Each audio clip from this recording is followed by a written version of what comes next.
Good morning, good afternoon, and good evening to everyone joining us online today. I'm delighted to be inviting you to this conversational debate presented by the South African Debate Initiative. My name is Dave Gilchrist. I'm based in Sydney, Australia, and I'm moderating today's debate.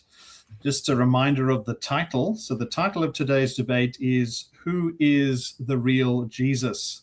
The Qur'anic Isa or the Biblical Jesus? And I'd like to start by welcoming our speakers today. So let's begin on the Muslim side, starting off with Dr. Shabir Ali, based in Toronto, Canada. Good evening, Dr. Shabir. Good to be here. Good evening to you all. Or good morning and good day to you, according to where you are. Thank you, Dr. Shabir. We're going to move on to Yusuf Ismail, based in KwaZulu-Natal, South Africa. Good morning, Yusuf. Good morning. Good morning to all of you, and good morning to the listeners and viewers out there. And good evening as well. We appreciate you getting up so early for this debate. Thank you, Yusuf. It's always a pleasure. Moving on to the Christian side, starting off with Reverend Samuel Green, based in Australia. Good afternoon, Samuel. Hello, Dave, and it's great to be with everyone today. And moving on back to KwaZulu-Natal, South Africa, welcome Rudolf Boshoff. We thank you too for getting up so early. It's only a pleasure. Good to see you guys again. Excellent. Let me begin by reviewing the structure of our debate today. So we will begin with opening statements of 15 minutes each. So it will be in the following order: Shabir, Samuel, Yusuf, and Rudolf. We'll then move into rebuttals of 7 minutes each, following the same order. We'll then have a time of cross-examination, 20 minutes, where Shabir and Yusuf ask Samuel and Rudolf, and then a further 20 minutes where Samuel and Rudolf are asking Shabir and Yusuf. And then we move into final arguments or concluding statements, which will be 4 minutes each. The order there will be Rudolf, then Yusuf, then Samuel, and finally Shabir. So without further ado, I would like to start the debate. And so I'm going to hand over to you, Dr. Shabir, as our first speaker for your opening statement of 15 minutes. Well, thank you, Dave, and thank you, Rudolf and Samuel, for agreeing to be in this dialogue with Yusuf and I. Thank you, Yusuf, for inviting me to be your dialogue partner. And I'm so delighted to be with you and to be having this discussion along with the others we have been having, and we will continue to have more, God willing. I'm impressed, Rudolf, with the size of your library. May God continue to bless you and bless us all with guidance and with more and more knowledge, and help us to live according to the knowledge that he bestows upon us. As for our topic tonight, we have a lot of beliefs in Jesus in common between Muslims and Christians. The Quran and the Bible are in agreement that Jesus, on whom be peace, was a noble person, one of the greatest men who ever lived. The Quran refers to him as prophet and Messiah.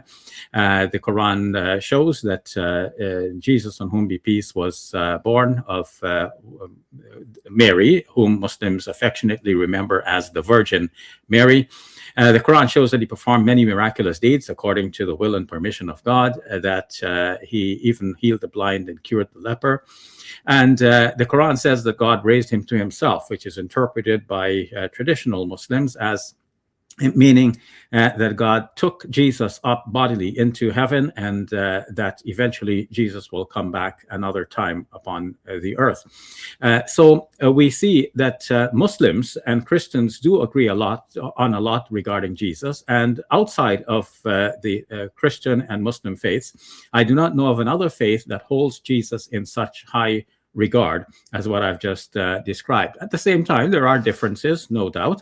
Our Christian friends believe that Jesus is our Lord and Savior, and Muslims do not accept that. And so naturally, we need to iron out these points. So how can we decide which portrait of Jesus is the correct one? Is he a mere prophet, as the Quran seems to indicate, or is he a son of God and the divine savior? Naturally, a simple Christian response can be, you know what, the Bible is the word of God. Whatever it says, that's good enough for me. I don't need to probe any further. The Muslim can say likewise, the Quran is the word of God. Whatever it says, that is true. And I'll go with the Quranic portrait. But obviously, that doesn't settle anything. For us to be able to make headway tonight, I think we have to leave aside the question of which is the word of God for another event. And let's try to find some neutral ground on which we can measure the two portraits, the Quranic versus the biblical portrait of Jesus.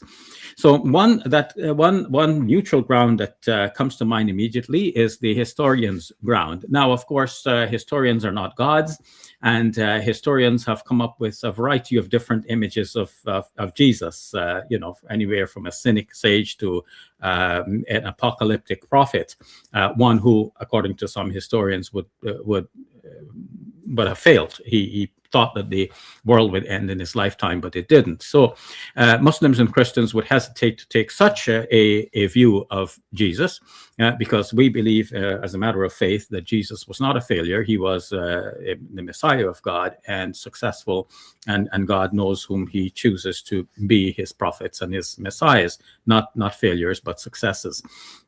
But nonetheless, it is important for us to have some neutral ground. And so we can see that despite all of the different opinions that historians have arrived at, there are a few core items which are almost universally among historians accepted to be true. One is that Jesus was he was probably born in Palestine, but at least we see his activity in Palestine. In fact, I hesitated and I said probably, but let me take that as a certainty. They say that definitely Jesus was from Palestine. Second, that Jesus was a Jewish person. And third, that Jesus was baptized by John the Baptizer. And fourth, that Jesus was crucified under the Roman authority. So I think these are four facts which generally are accepted. Now, let me not go much into the first fact that Jesus was born in Palestine. This, I think, we have no issue with either as Muslims or Christians. But let's come to the other three facts then and look at them. Number one, that Jesus was a Jewish person. Number two, that Jesus was baptized by John the Baptizer. And three, that Jesus was crucified under the Roman authorities. Now, it is important for us to understand the historical methods and to see why they arrive at these particular facts. First of all, that Jesus was a Jewish person. This seems to be beyond dispute because wherever we read, we see that Jesus and his followers were working within that parameter, that they were Jews themselves and they're speaking to other Jews. There are questions about obedience to the law and so on. It is a totally Jewish context. Jesus was born therein and he was preaching in the same milieu. The second thing is that Jesus was baptized by John the Baptizer. Now, why do scholars take this as an indisputable fact? Because they see that in the New Testament, there are attempts to minimize this fact. There is, for example, in Matthew's Gospel, this interplay between Jesus and John the Baptizer. Everybody has been coming, confessing their sins, and John has been baptizing them. When Jesus comes, John says, "Oh, you've come to me. It is more appropriate that I should come to you." So what scholars understand from this interplay is that the Christians, after the fact, are in a way not comfortable with the idea that Jesus went to be baptized apparently for the forgiveness of his sins. So they want to minimize that fact. And the other Gospels can be analyzed in a similar way as well. And the conclusion is the same, that this seems to be an uncomfortable fact, and Christians would not have invented this had it not been true. They would not have reported it in the Gospels as they do. But not only are they reporting it in the Gospels, but they're trying to minimize it. So this seems to be the the bedrock. The second indisputable fact that I want to look at is that Jesus was, or rather the last of these indisputable facts, where we're saying that he was Jewish, 2, that he was baptized, and 3, that he was crucified under Roman authority. Now, of course, a lot of lights would go up at this point, but by those Christians who have been trying to say to Muslims, oh, but your Quran is not historical. But we'll come to that. Let's understand the historian's method first. So the historian thinks that this also was an uncomfortable fact for Christians and the writers of the New Testament. And wherever we look, we see that there are attempts to smooth over this uncomfortable fact. So why would it have been an uncomfortable fact if Jesus was, as the Gospels portray him, he was the Messiah? That would mean that he had to enact God's kingdom here on earth. He had to sit on the Roman throne, having overthrown the Roman authorities. And the fact that he was crucified, this became an embarrassment because it looks like he didn't do what the Gospels were setting him up to do. And so it seems that the Christians would not have invented the idea that he was crucified under the Roman authorities unless it actually had happened. So we have then 3 facts that we can measure the 2 portraits against. 1, that Jesus was Jewish. 2, that he was baptized by the baptizer. And 3, that he was crucified under Roman authorities. I would want to now narrow down to even just 2 points, because the middle one, that Jesus was baptized by John the Baptizer, this does not seem to be such an important and significant point between Muslims and Christians. Although I would just add that in the Quranic stories about the birth of Jesus, both in the 3rd chapter of the Quran and the 19th chapter of the Quran, first the birth of John the Baptist is described, and a lot of good things are said about John the Baptist before we come to Jesus. So that shows that in the Quranic portrait as well, John the Baptist comes before Jesus, and he's an important figure, although the Quran does not press the link so much, except to show that Mary was under the care of Zechariah, who obviously is the father of Yahya, John the Baptist. Now, coming back to the last 2 remaining facts in this, I started out with 4. Now I'm down to 2.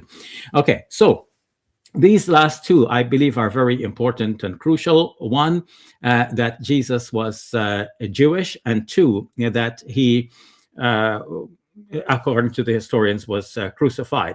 Now, as for the Jewishness of Jesus, this becomes very much lost in the New Testament writings, because the New Testament writings are written by people who have been influenced somewhat by Paul, who struggled with the law.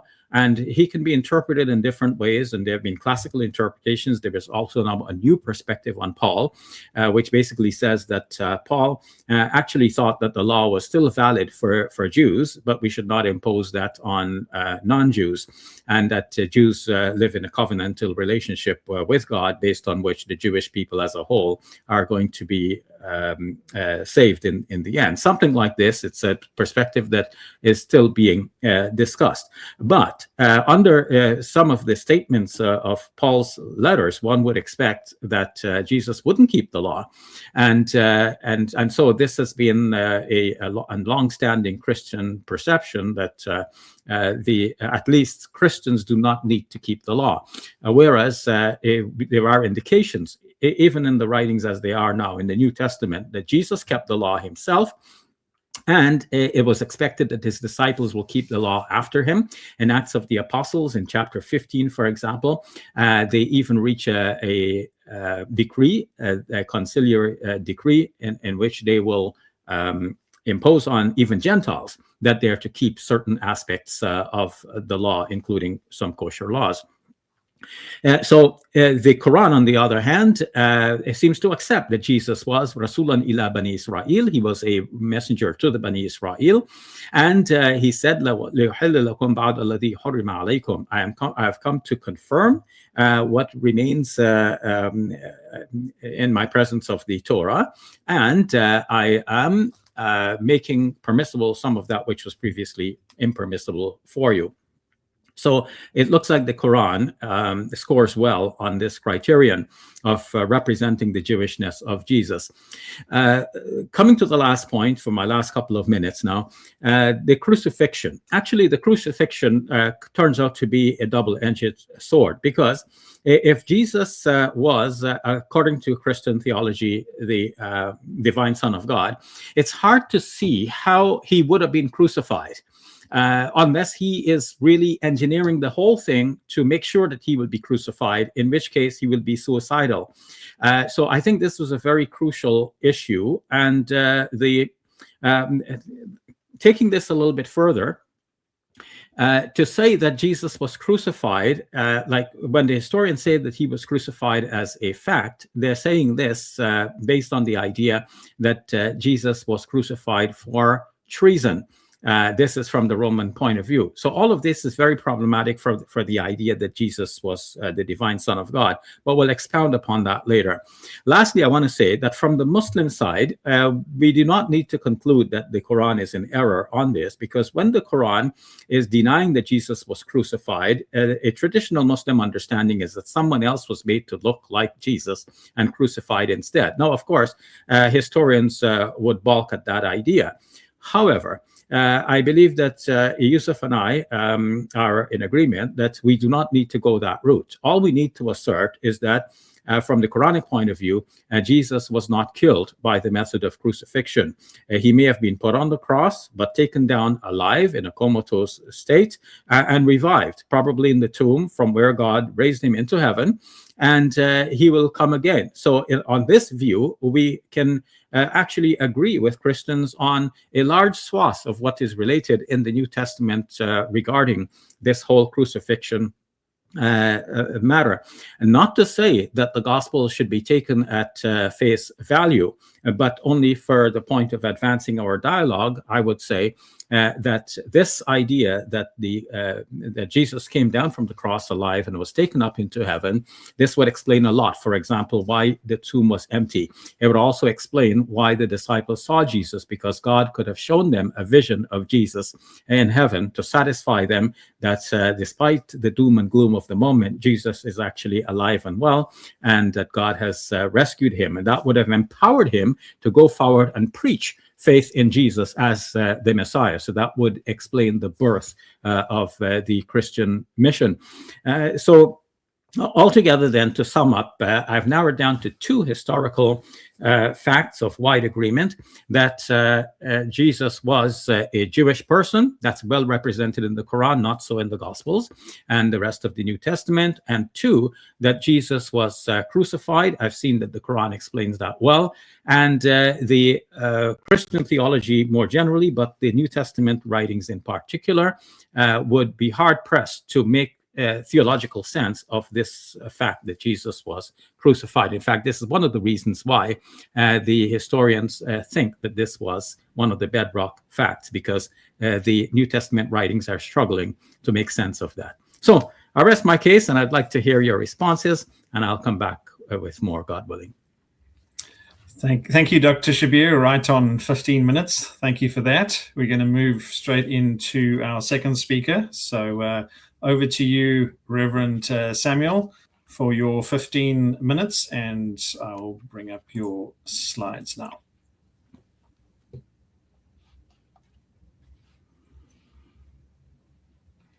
And I think, Samuel, you're on mute, I think. Well, it's great to be with everyone again for this important discussion. And it is an important discussion because how we understand Jesus according to the Bible really matters, and what he's done for us. There are, of course, different views of Jesus in the world. There's the Christian view, there's the Muslim view, there's the Baha'i view, there's the secular historian view. There are different views that are out there. But today we're particularly looking at the Christian and the Muslim one. And I'm going to be outlining why Christians believe that the Christian perspective from the Bible is in fact the true one. So I want to look at the eyewitnesses, the earliest documents that the Bible, that Jesus' life in the New Testament confirms the Old Testament, the previous scriptures. I want to look at theological development, and if we can use that for dating.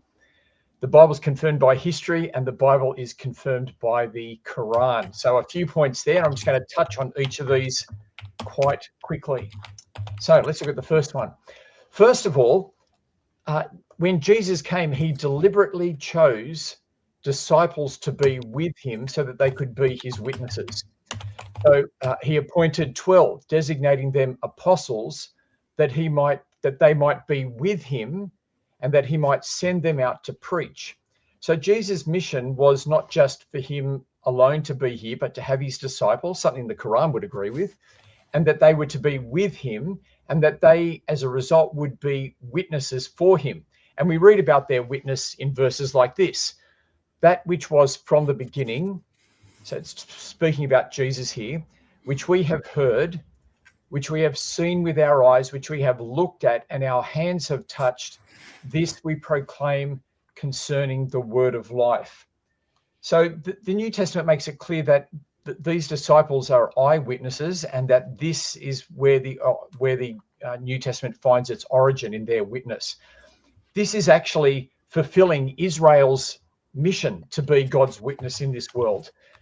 You are my witnesses, declares the Lord, and my servant whom I have chosen, from Isaiah. And so Jesus in his mission is actually bringing Israel's mission to its fulfillment in having the disciples to be witnesses for him.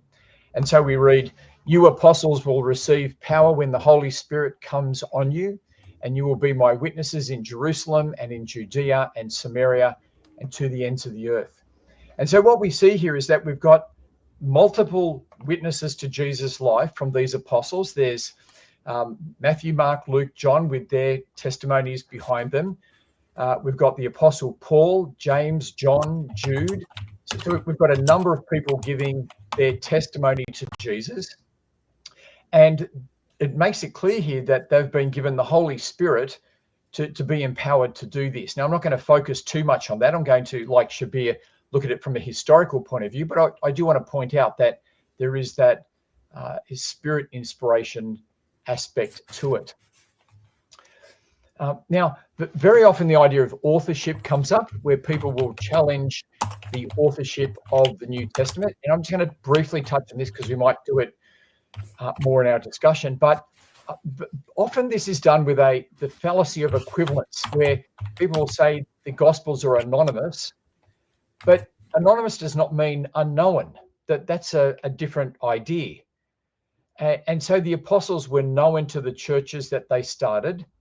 And when we read the early church, there is never any discussion as to who the authors of Matthew, Mark, Luke, and John actually are. The names of all of these people, of these authors, are actually on all the texts that are extant and in the titles. And there's simply no evidence for these authors being unknown. I will just go down. So some people might say, well, the names were just invented and added on later. However, the early church fathers discuss this, for instance, with the book of Hebrews, where there's no name given there, and they don't invent a name. So that there's never been a name invented and stuck on the book of Hebrews. So they didn't invent names. And so if you want to say that the authorship is unknown, you actually need to present some evidence. Let's keep going. The other thing about the documents in the New Testament, which testify to Jesus' life, is that they are the earliest. So they're from multiple eyewitnesses, and they are the earliest. We've got letters from the Apostle Paul from the year AD 50 onwards. But interestingly, with the gospel, why we can't date them exactly, we can actually know a fair bit about them, because when we read the letters of the Apostle Paul, he actually quotes the exact same material that we find in Matthew, Mark, and Luke. If you dig into this, you'll see that he's got this from the testimony of the Jerusalem church. We see this in Acts 13. But what we see there is Paul quotes what the material and the story, the narrative that we find in Matthew, Mark, and Luke of Jesus' life. He quotes it in his letters. And when he quotes it, it's quoted verbatim. And so this shows that this teaching and this story of Jesus was in a fixed form by the time Paul is writing his letters, in fact, he's saying that this is what he gave them beforehand. So when we do the maths on this, we can see that the teaching of Jesus and the story of his life was in a fixed form, being used for teaching in the church no later than 17 years after Jesus. And so the material that we find that ends up in the Gospels can be dated very, very early. So it's from the eyewitnesses. There's multiple eyewitnesses, and it's incredibly early. Now, it also confirms the previous scriptures. Again, this is a whole debate within itself, and so this is something we might discuss. But the idea that there is a sacrifice of atonement to bring you to God, the idea of the temple, that God comes to dwell with his people and so is present with his people. We see that with Adam. We see that in the temple. We see that promised in the prophets, that God will come to dwell with his people. And so this is the grounds for the incarnation, that God has come to dwell with his people. The idea of the divine Son of Man is there in the Old Testament. The idea of the resurrection from the dead, and the Messiah bringing this resurrection kingdom is there. And so when we look at the gospel, the story that we have of Jesus in the New Testament, it confirms what we have in the Old Testament. And that's why Christians have that in the Bible and why we read all of these prophets. Now, we actually see this particularly, and I want to look at the Jewish scholar Daniel Boyarin, because he brings up some interesting points here, and this has got to do with theological development. We often think that the story of Jesus developed over time. I know Bart Ehrman has him as an apocalyptic prophet who then develops in time to become a man. But Daniel Boyarin is a Jewish scholar, and he's prepared to admit that in the time before Jesus, the high Christology was already developed. So let me just read it to you. Most, if not all, of the ideas and practices of the Jesus movement of the first century and the beginning of the second and even later can be safely understood as part of the ideas and practices that we understand to be Judaism of this period. The ideas of the Trinity and incarnation, or certainly the germs of those ideas, were already present in Jewish believers well before Jesus came on the scene to incarnate in himself, as it were, those theological notions and take up his messianic calling. And then again, it's frequently been asserted that low Christologies are Jewish ones, while high Christologies have come into Christianity from the Greek thought world. I submit that it is possible to understand the Gospels only if Jesus and the Jews around him held to a high Christology, whereby the claim to messiahship was also a claim to being a divine man. So I recommend this book to people because he takes you through the books, the Jewish books of Enoch and 4th Ezra's, where we actually see high Christologies pre-Jesus. And so this idea that we can map out a time frame from Jesus just being a man to a high Christology, showing that it's divorced now from history, is actually not sustainable. It's not sustainable. Now, the Bible is also confirmed by general history, by documents outside of the Bible. So we read this here. We read of Lucian, of Samosata, of Suetonius, Tacitus, Pliny the Younger, Mara bar Serapon, and the Talmud, and Josephus. And all of these refer to Jesus in different ways, and they confirm to what we have in the Bible. And so what we just see here is that the Bible fits into this general history. I'm not going to read the Josephus quote now for time, but we might come back to it. But I'd like to just quote from E.P. Sanders. And he says, I shall first offer a list of statements about Jesus that meet two standards. They are almost beyond dispute, and they belong to the framework of his life, and especially his public career. And then he lists out where he was born, the time, baptized by John, having disciples, his message, the Passover, creating a disturbance in the temple, his final meal, arrested, and his crucifixion. But my point simply here is that these historians use the New Testament, and they're not ashamed to use the New Testament, and they take that framework for understanding Jesus' life. I want to finish up with my final point now by looking at how the Bible and its testimony, which by inference has its testimony to Jesus, is confirmed by the Qur'an. We read verses like this: "So let the people of the gospel judge according to what Allah revealed in it. Those who do not judge according to what Allah revealed are the sinners." And so here we have the Quran actually calling upon Christians to judge according to their scriptures. In this case, calling us the people of the gospel, which is what we are. We know historically the types of people who were around Muhammad and what their scriptures were, that they were Byzantines down in Yemen. Muhammad had contact up into Syria, Egypt, across into Ethiopia. And we know the scriptures of these Christians. We know the gospel story that contains. So here we have the Quran saying to Christians, and giving an acceptance of the story that comes from their scriptures.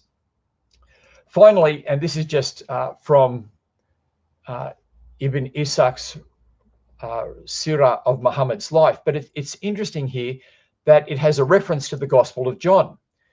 And so we read here, "Among the things which have reached me about what Jesus, the son of Mary, stated in the gospel which he received from God for the followers of the gospel, in applying a term to describe the apostle of God, is the following. It is extracted from what John the apostle set down for them when he wrote the gospel for them from the testament of Jesus, son of Mary."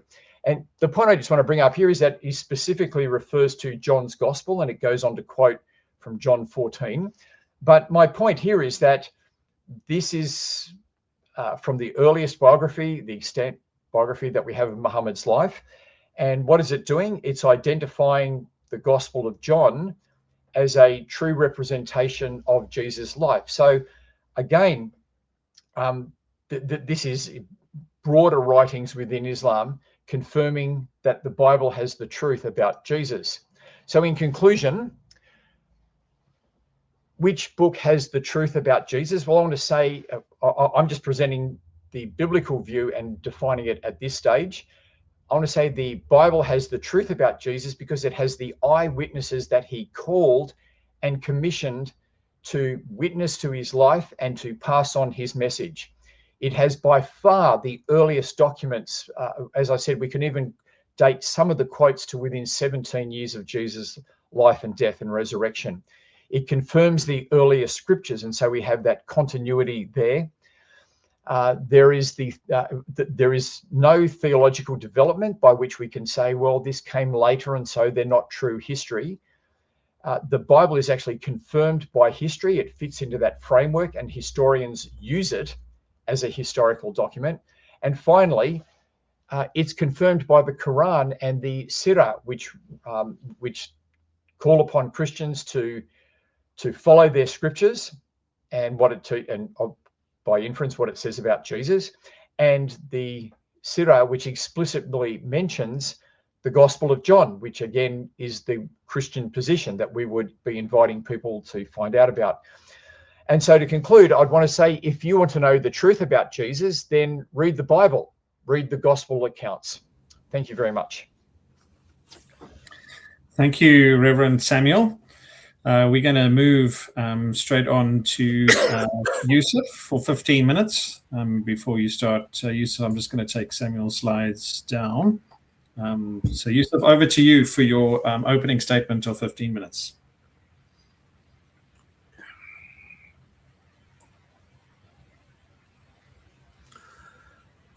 Well, thank you to everybody. And it's great again to be back with friends. So I just want to start off with something on this particular subject, that we're talking about Jesus both from the context of the the New Testament and of course the Quran. Let me just get my plug in. The one thing we need to know is the psychology. The authors of the New Testament wrote in a time and place in which people had, of course, adopted not only the language but also the ideas of their conquerors. They spoke Greek, they thought like the Greeks.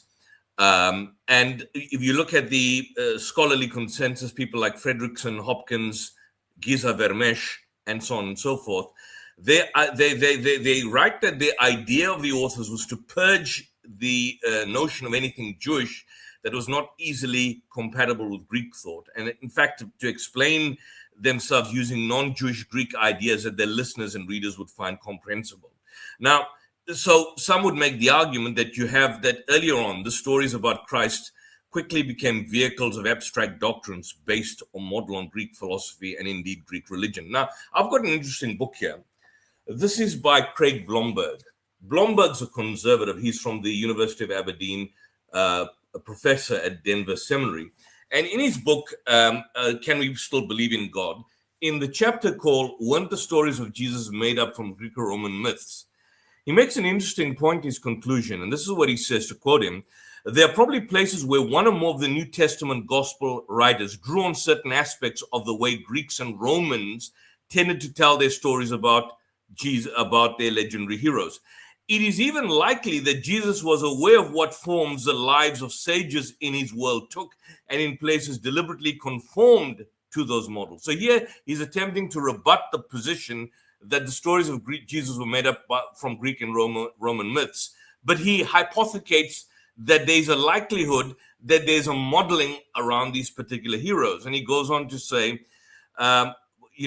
what keeps them from playing too large a role, meaning these parallels, when they're most likely described accurately, is a whole host of very Jewish parallels we have throughout all four Gospels.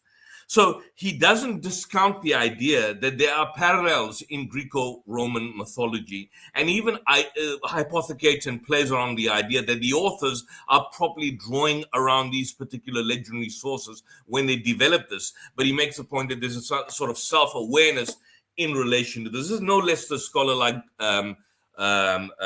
Craig Blomberg, and he, interestingly enough, makes that interesting observation.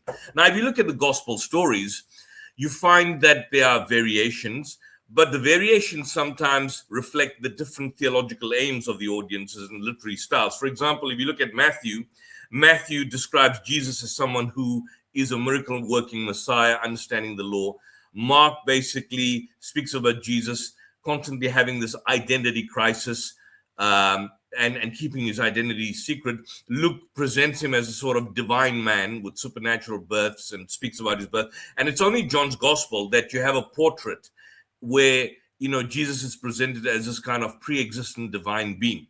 So when you, for example, look at the divinity of Christ, John's gospel portrays him as a pre-existent divine being, whereas the others less so. Now this can be practically demonstrated in relation to when you look and comb the scriptures itself. Shabir Ali, for example, in the past, I know Samuel alluded to Bad Ehrman, but Shabir Ali in past debate, and I've used this many times in debate, cited two particular scholars, Richard Borkham and the late F.F. Bruce. And both Bruce and Borkham basically hold the view that Matthew and Luke base their gospels on the Gospel of Mark. Bruce, of course, holds that Matthew and Luke made stylistic improvements to the narratives which are found in Mark's gospel. So, for example, he gives one telling point in Mark 13:35. As an example, Jesus refers to himself as a master of the house. In Matthew 24, he refers to himself as your Lord. Now, it's quite clear that when you even look at the Greek itself, and I'm not an expert in Greek, you can find the distinction so apparent. So, for example, in Mark 8:29, Peter calls Jesus the Messiah.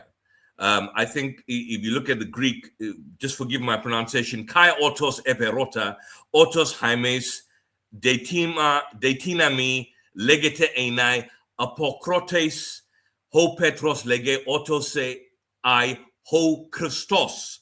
So he describes himself as a Messiah. But in Matthew 16:16, he adds a point where he says, se I ho Christos, ho huios, to theo to zontos, the Messiah, son of the living God. There's clearly a distinction. There's clearly an improvement. The same thing, for example, in Mark 3:31, where Jesus refers to God as God, but there's a personalization in Matthew 12:46, where he calls himself my Father. The story of the drowning at sea in Mark, in Mark, the disciples are rebuking Christ and they say, "Teacher, don't you care that we are perishing?" But in Matthew, the disciples tell him, and they use the word interestingly in Greek, they say, kairi soson apolymitha. Kairi soson apolymitha, Lord save us, we are perishing. So there's a distinction between the two. And when you even analyze the Greek, it's quite clear that someone is attempting to make a stylistic improvement in relation to this. You have, for example, a reduction in the distinction between Jesus and God. So in Mark 10:18, Jesus basically tells his disciples, when they tell him, good master, what good should I do to enter eternal life? So he says, Timi lege agathon, odios agathos, aimi hais hothios. Hothios, why do you call me good? No one is good but God alone. Whereas in Matthew 19:17, that aspect about hothios is totally removed. There's only one who is good. Why do you ask of who is good? So in Matthew, Jesus doesn't repudiate the attribution of goodness to himself as he did in Mark, where he says it's reserved for the whole theos. And then lastly, you have a particular passage in relation to the human limitations of Christ, the story of the fig tree, where Jesus said to the tree, he goes, he sees no figs, may no fruit come from you, and the tree withers and dies. Matthew, the latest gospel, states he was hungry, and he sees the fig tree dries. He says, may no fruit ever come from you again, and the tree withered, which is not to be found in Mark's gospel. Now, Matthew didn't mention that it was not the season of figs, which Mark mentioned, which gave the indication that there was some sort of ignorance. Now, some Christians would try and downplay this incident by saying that, look, the entire narrative is used as a parable to show how those who refuse to bear fruit will be dealt with. But that's not the whole point. The point is that by mentioning the fact that it was not the season of figs, Mark shows specifically that Jesus' knowledge was limited, regardless of whether there was a parable, whether this could be used as a parable or not. There's clearly an issue that has to be explained here. So when you look from it, Shabir Ali has mentioned this numerous in debates. I've used some of his material, which is, of course, used, and the scholarly consensus on that particular point is that the image of Christ has been improved from one gospel to another. So, for example, in Mark, on the night before the crucifixion, Jesus prays in the Garden of Gethsemane. Jesus asked his Father to let this cup pass away from me. But in John's gospel, you see the fact that Jesus is not shown to be praying in the way on that occasion. In fact, even before the event, he's already declared he will not pray like that. Because at the beginning, you see that John the Baptist has declared that Jesus already is a sacrificial lamb. So there's a different portrayal in relation to how Jesus is in fact presented, based, of course, on the gospels that were basically being written. Then, of course, you've got historical distinctions and problems that you arrive. For example, in Matthew chapter 2, verse 1, Jesus was born during the reign of Herod the Great. But according to Luke, Jesus would be born during the first census in Israel, the census conducted, when Quirinius was governor of Syria. But that's impossible because according to, in March, the Herod died in about March 4 BC, and the census took place in the year 6 or 7 years after the birth of Christ, about 10 years after Herod's death. So how do we explain that? What about the genealogies? Matthew and Luke disagree. They give two different genealogies, and Christian apologists try to suggest that one is actually Mary's, even though Luke says it explicitly Joseph, and Matthew says Joseph. How do you reconcile these two particular genealogies? How do you reconcile them? You can't reconcile them. We're not going to go into the details, but it's clear that there are problems that you essentially have. I mean, both the genealogies show that Joseph was a direct descendant of David.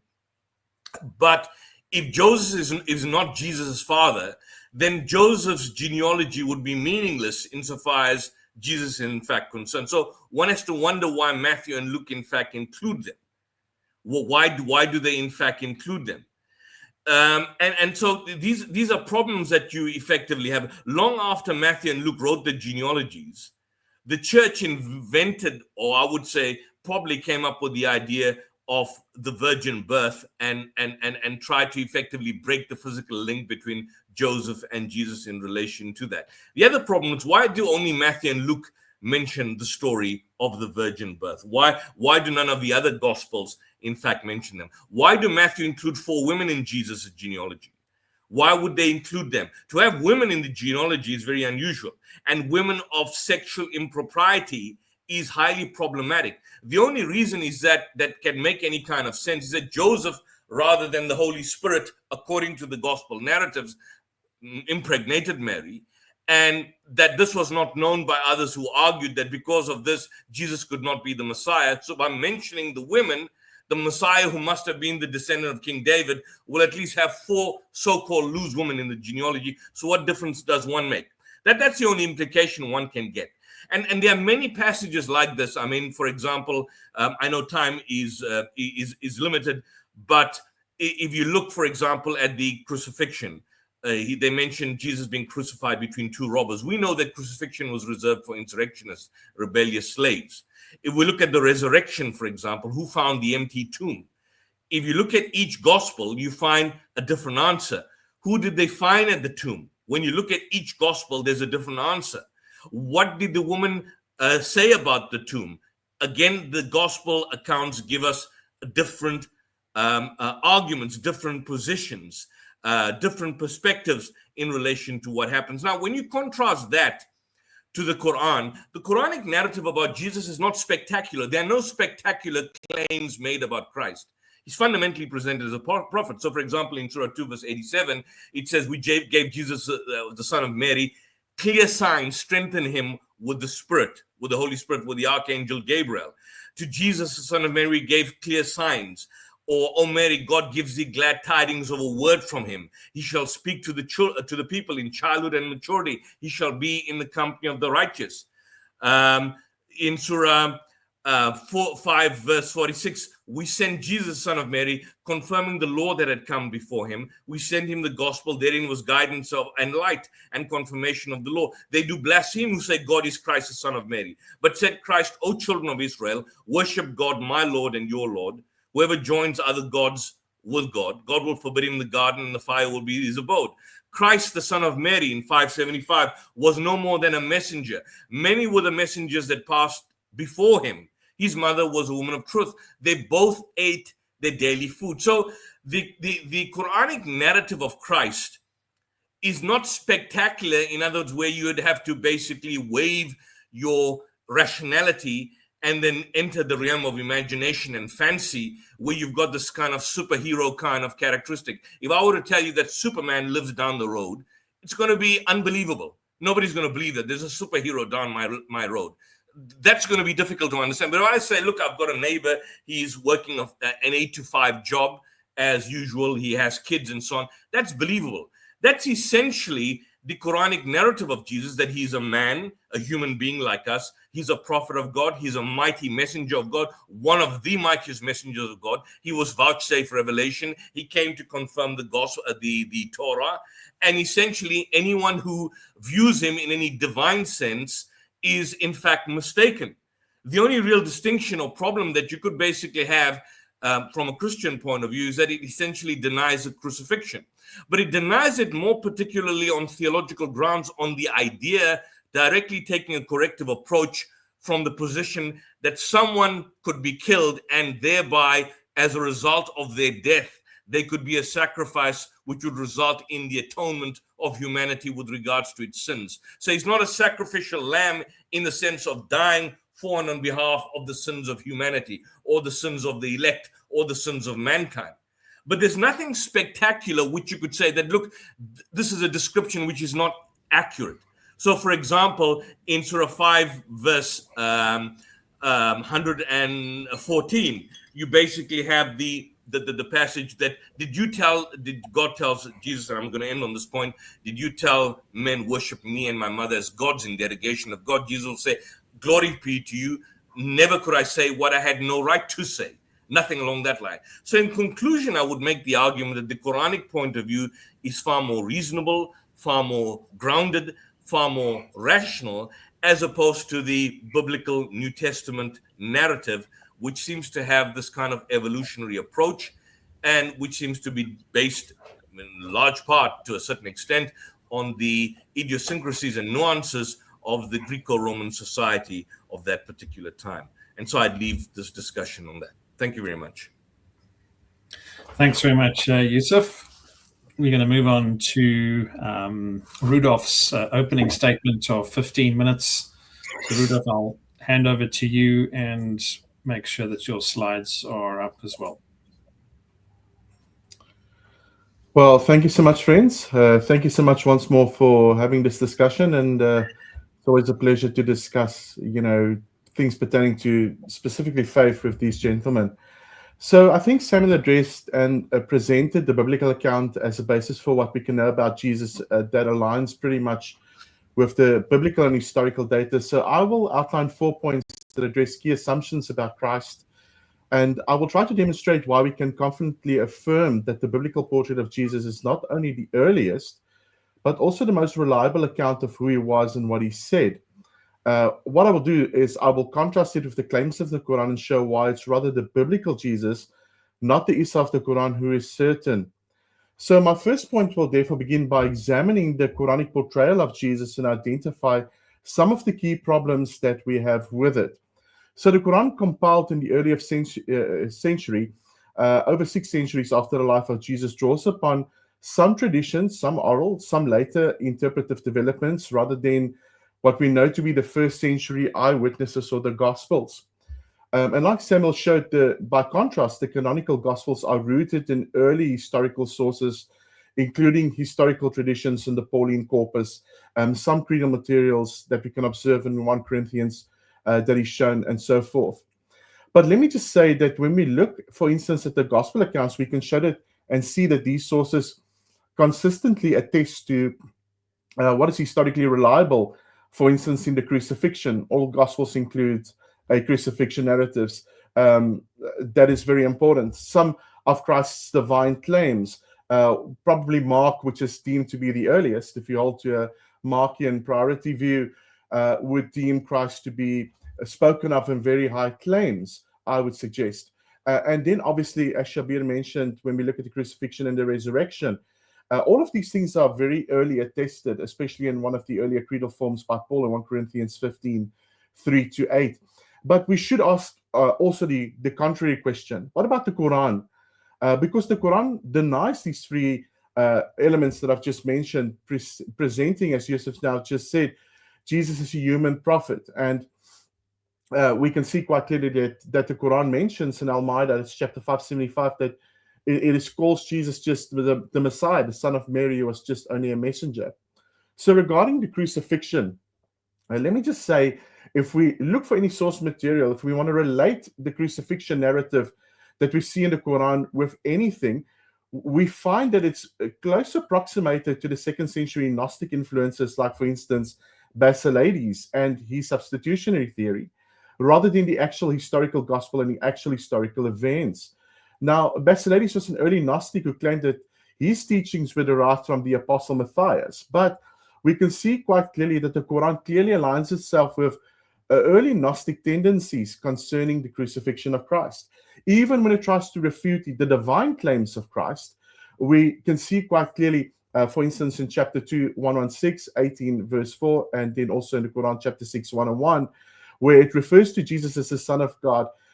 We can see quite clearly that the idea of procreation is what is presented against why Christians should hold to a notion of the divinity of Christ. Well, this again does not speak directly to what early Orthodox Christians believe, but rather what Arian heretical views constituted in the 3rd and the 4th centuries. So my understanding of what the source material would be like is that the author of the Quran appears to contend rather with an early Arian assumption about Jesus rather than a biblical one. And then also, like I've mentioned with the crucifixion, when we look at the crucifixion event, we can see quite clearly that it seems to lean very much on some of the similarities which is found in the Acts of John, which is again a Gnostic writing. And there's work done by Edgar Heinecke in his New Testament Apocrypha, Volume 2, page 232, that demonstrates that this heresy was widespread, and the essentials of this heresy appears in passages like Al-Nisa, chapter 4, 157, 158. So what is the historical qualm that I've got with the Quran and the reading of it? Well, when we look at the Quran, it seems like the Quran modified some of the early Gnostic tales, somewhat incorporating them in themes of rapture, likeness, and even substitution, which leads us to believe that the Quranic alternative is based on folklore, early Gnostic docetism, and other apocryphal sources rather than the original historical records of Jesus. John Gilchrist, in his wonderful books that he's written on the Quran and historical Jesus and Jesus Disfigured, it's been out for a while, he sums it up beautifully. He says the following. He says, the problem with the Quranic records, especially when it comes to Christ, is that they repeat these legends alongside historical material and claim that the finished product is divine revelation of Allah himself. Many of the Quranic narratives mix up biblical material with folklore and legendary myths found in the Midrash and other Gnostic material known to the Jewish world throughout the past millennia, and we know those to be imaginary and fictitious. Secondly, my second point, another problem concerns itself with the miracles of Christ that is described in the Quran. And this is just something that I've picked up recently and really want to look at.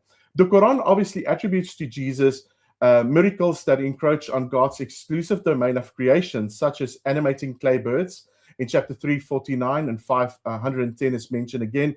And again, Richard Balcom was mentioned. So let me tell you what Richard Balcom said. He highlights that the core of Judaism was the very central belief that God was the sole creator and the sole ruler. What is then enacted in early Gnostic writings and later adopted with what we can see in the Quran echoes what we see in Genesis 2 verse 7, in which God alone forms humanity from dust and breathes life into it. Now, the problem with this is that in Jewish theology, such acts would violate the Shema and the absolute monotheism, because only Yahweh creates ex nihilo, or imparts life, according to Isaiah 42:5 and 24. So the biblical Jesus performs miracles like healing the blind, John 9, raising Lazarus, John 11, through divine authority as the perfect man. But there is never independent creative acts like what we see described in the Quran. So the biblical Jesus seems to constantly invoke the Father whilst serving in his ministry here on earth. We see that, for instance, in John chapter 5. But creative miracles in the Jewish milieu is solely constituted by God alone. So by the Quran just giving Jesus creative power, we agree by God's permission. We can see that the Quran also has a flaw when it speaks of this instance with Jesus, because the Quran inadvertently blurs the line between prophet and creator, risking shirk and violating what is known as strict monotheism in a Jewish sense. So again, this is something that should be highlighted. What is also striking is that when we look at the story of Jesus animating and creating birds, it should be noted that, again, it leans wholly on apocryphal text that is found in the 2nd century. For instance, in the infancy Gospel of Thomas, chapter 2, where the child Jesus animates clay birds in a playful act, which suggests that the Quran incorporates late non-historical legends that elevate Jesus beyond the mere messenger. And that is exactly what John Gilchrist actually noticed. So for my third point, now what about the Quranic Jesus in his relation to the early Jewish expectation? So when we look at the Quran rejects an Islamic framework onto Jesus, claiming that his followers were Muslims, submitting themselves to God, according to Ali Imran, it's chapter 352, and Asaf, chapter 61:6. Yet the historical Jesus, as a 1st century Galilean Jew, proclaims the kingdom of God within a Jewish eschatology, according to Mark 1. He fulfills the Torah prophecies, according to Matthew 5:17. His teachings emphasize Sabbath observance, according to Mark chapter 2:27.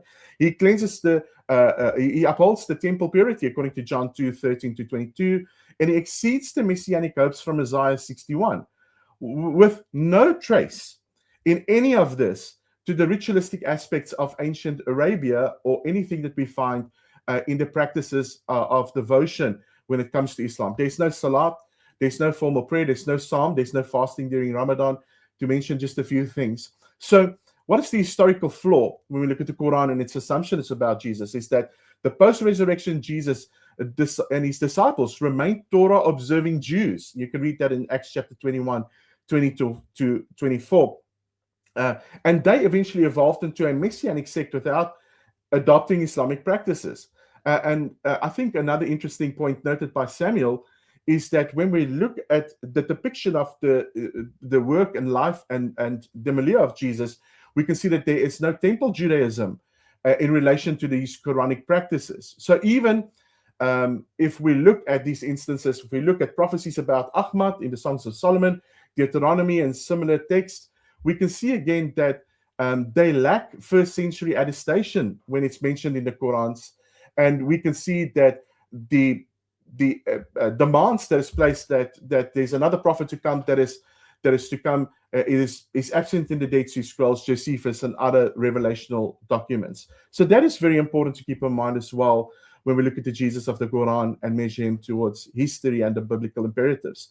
For my final point, in my last 4 minutes, I will examine the depiction of the biblical events and figures, including some anachronisms, omissions, and elements foreign to the historical teaching, and what the problems is, especially when it looks at the Isa of the Quran.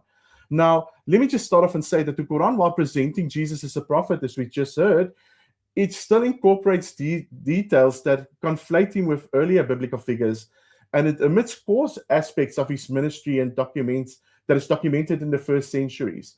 And it, again, retrojects 7th century Islamic conceptions such as jihad onto his legacy, none of those which aligns with the historical evidence.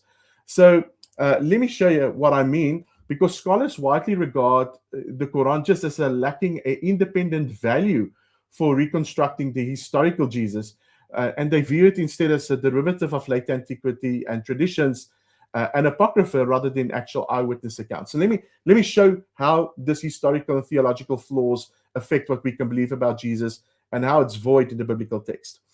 One of the key historical flaws in the Quran, for instance, confuses Mary. The Quran identifies Mary, mother of Jesus, as the sister of Aaron in chapter 19:28, and as the daughter of Imran in chapter 3:35 and 36. Conflating her with Miriam, sister of Moses and Aaron in Exodus 15 and Numbers 26, who lived more than 1,400 years earlier. So this is an anachronism that suggests a confusion of the historical data. So like I've mentioned as well, is when we look at the Jesus of the Quran, we can see that there are absence of key ministry elements. So unlike the Gospels, which detail Jesus' use of parables in Mark chapter 4, and in fact, there's about 40 recorded parables, some of his exorcisms in Mark 5, Luke 4, some of his temple actions like we see in John chapter 2, that is obviously prefigured in Jeremiah 7:11, geographic locations like Galilee, Capernaum, Jerusalem. The Quran omits all of these entirely, reducing Jesus simply to a miracle worker with no context to Jewish ministry or actual historical Jewish imperatives. Again, when it speaks of salvation, we can see quite clearly that the Jesus of the Bible does not mention anything that comes from the Quranic frame of salvation. The Quranic frame of salvation includes that there's salvation through jihad and martyrdom for paradise, which extends this military ethos to Jesus in the end time role when it speaks of him.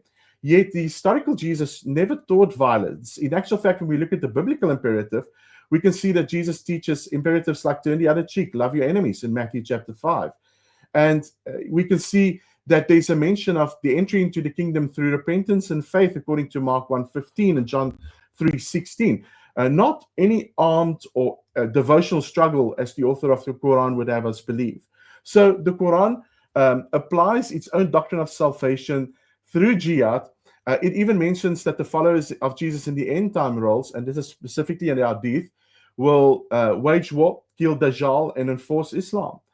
This is irreconcilable, like I said, with the historical Jesus, who is explicitly rejecting any form of violent resistance. He even speaks and he says in Matthew 5, all who take up the sword will perish by the sword.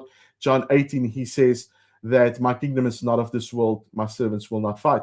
So we can see over and over again, no first century source, Christian, Jewish, or pagan, depicts Jesus and his disciples as promoting any form of war. There's no independent historical insight into the fact that Jesus can be verified by what is seen in the Quran. And let me give you a quote in closing of Barti Ehrman, who speaks of the historical elements that is lacking in the Quran. He says, I do not think that the Quran has any particular insight about the historical Jesus that are to be taken as independent reports by historical scholars.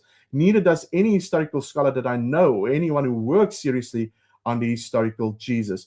So in conclusion, when we look at the understanding the two portraits laid side by side, the biblical Jesus that is found on the ground of evidence of the first century evidence and the Isa of the Quran, they're vastly different.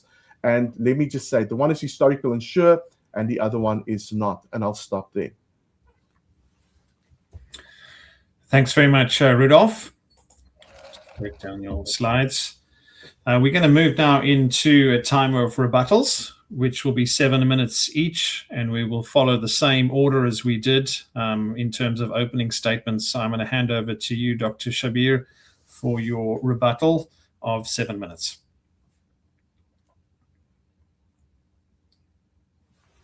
You'll just need to go off mute. Am I audible now? Yes, all good. Okay. So, gentlemen, it was great listening to you all, to Samuel, Yusuf, and Rudolph. So here are my comments. I think you all spoke very well. I agree with much of what you said, but here are some comments. So let me refresh your memory about what my main points were. That I narrowed down to two basic historical facts that are widely agreed among historians. These are neutral people. They're neither necessarily Christians nor Muslims, but they agree that Jesus was Jewish, and two, that he was crucified under the Roman authorities. Now, I've shown that the Quran preserved the Jewishness of Jesus, whereas the Bible does not actually do that very well, and I will expound upon that a little bit more in response to your point. Second, the idea that he was crucified under Roman authorities, this goes against the idea that there was a divine being from out of heaven as represented in John's Gospel, in the writings of Paul. Now, whereas I started with the point of view of neutral historians and then tried to compare the two portraits, the Bible and the Quran, with the neutral historical portrait, I find that the Christian presenters tend to say, okay, well, the Bible already said this, that's the true history, that's how Jesus was, the Quran is different from the Bible, therefore the Quran must be wrong. The Quran must be following the Basilidians, or as Rudolph was saying, or, Gnosticism more generally, or apocryphal stories. So I think we need to have our eye on the ball here. What is the real Jesus? So there was a real Jesus who walked on the ground. Then there are historical reconstructions of Jesus, many different, with different features. And we said we cannot go with all of those different historians since they disagree among themselves. But there are certain basic historical facts that they agree on. Now, when they narrow down to these historical facts, as Reverend Samuel pointed out, he even mentioned E.P. Sanders in his book, The Historical Figure of Jesus. Here are the facts that are narrowed down. Now, you won't find in those facts, Samuel, that Jesus is the divine Son of God who came down from heaven here upon earth. No. So you cannot have your cake and eat it too. You cannot say, okay, let's go by the historians. The Quran must be on historical. And then you bring in all the things which the historians have already rejected from the New Testament records. Samuel, for example, said, look, Jesus fulfilled all of those Old Testament descriptions. But what the historians are saying is that the New Testament writings were written from the perspective of reading the Old Testament. So they're reading the Old Testament and they're asking themselves, what are we going to write about Jesus? Now, of course, it's not so crude as I'm putting it now, but this is the end result. So I'm narrowing it down. Christians over the decades after Jesus left the scene were trying to understand, how did such a bad thing happen to such a good man? Why was he crucified? Let's go to the Old Testament and find out. Even the New Testament writings as they are now show that people were searching the scriptures. They wanted to see where is anything like this mentioned. And so like a drowning man clutching at a straw, they took things from the Old Testament that had nothing to do with Jesus. Like, for example, the virginal conception that they argue on the basis of Isaiah 7:14. And then they apply it to Jesus. And so they wrote the New Testament documents with the Old Testament in mind, trying to prove that Jesus fulfilled those expectations from the Old Testament, even when there was no expectation. The Old Testament may have been talking about something that already happened, like, for example, with Hosea and the Jewish people being healed. And then they applied that to Jesus, that on the third day he will be resurrected from the dead. It wasn't about being resurrected from the dead. It was the whole the Jewish people being revived as a nation. But you see, this is how the New Testament came to be written. And then, you know, they speak about crucifixion. Samuel spoke about let me get Samuel's the notes from Samuel so I get it exactly from him. Okay, so Samuel's points. Okay, yeah. So if Samuel says, okay, Jesus chose his disciples and told them they will receive the Holy Spirit. Well, this too is quite disputed. No historian is going to accept that they received the Holy Spirit, especially as described in the second chapter of Acts of the Apostles. This is all later rewriting of the original story. So we have to come to an understanding of what is the history regarding how Jesus was written about. And this is what Yusuf presented so well. He showed, although he was giving credit to me, but I have to give credit to Christian scholars like Bruce Metzger and others who, for example, Bruce Metzger in his book, The New Testament Documents, it's development and growth, something of this nature is in the title, where Bruce Metzger has shown example after example. You take Mark's gospel and then you compare the same incidents in Matthew and Luke, and you see that Matthew and Luke have ballooned the incident to make Jesus look bigger and greater than he was. So if he heals some people in Mark's gospel, he healed them all in Matthew and Luke, and so on.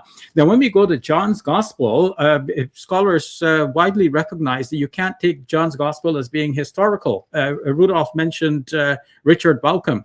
Well, Richard Bauckham in his book, The Gospel of John, A Short Introduction, has pointed out that the Gospel of John is not generally accepted as being historical. No, the scholars generally think that the Synoptic Gospels are more historical than John, but all of them are theological writings. They are not writing pure history, as has been admitted in the book Jesus, the Unanswered Questions by John Bowden.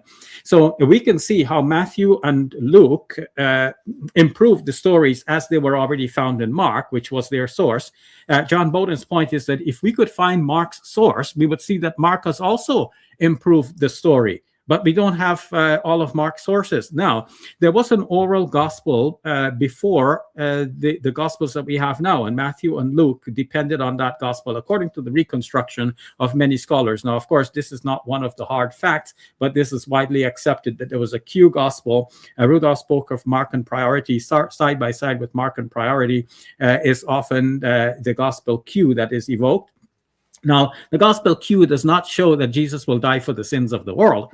In fact, Daniel Smith, in his book, The Vindication of Jesus, in the Gospel Q, has argued at length that what the Gospel of Q is depicting would indicate that this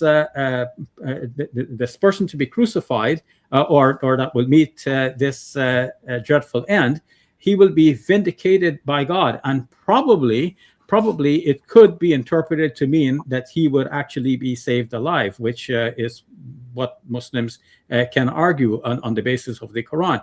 So, your 7.5 minutes is just finished.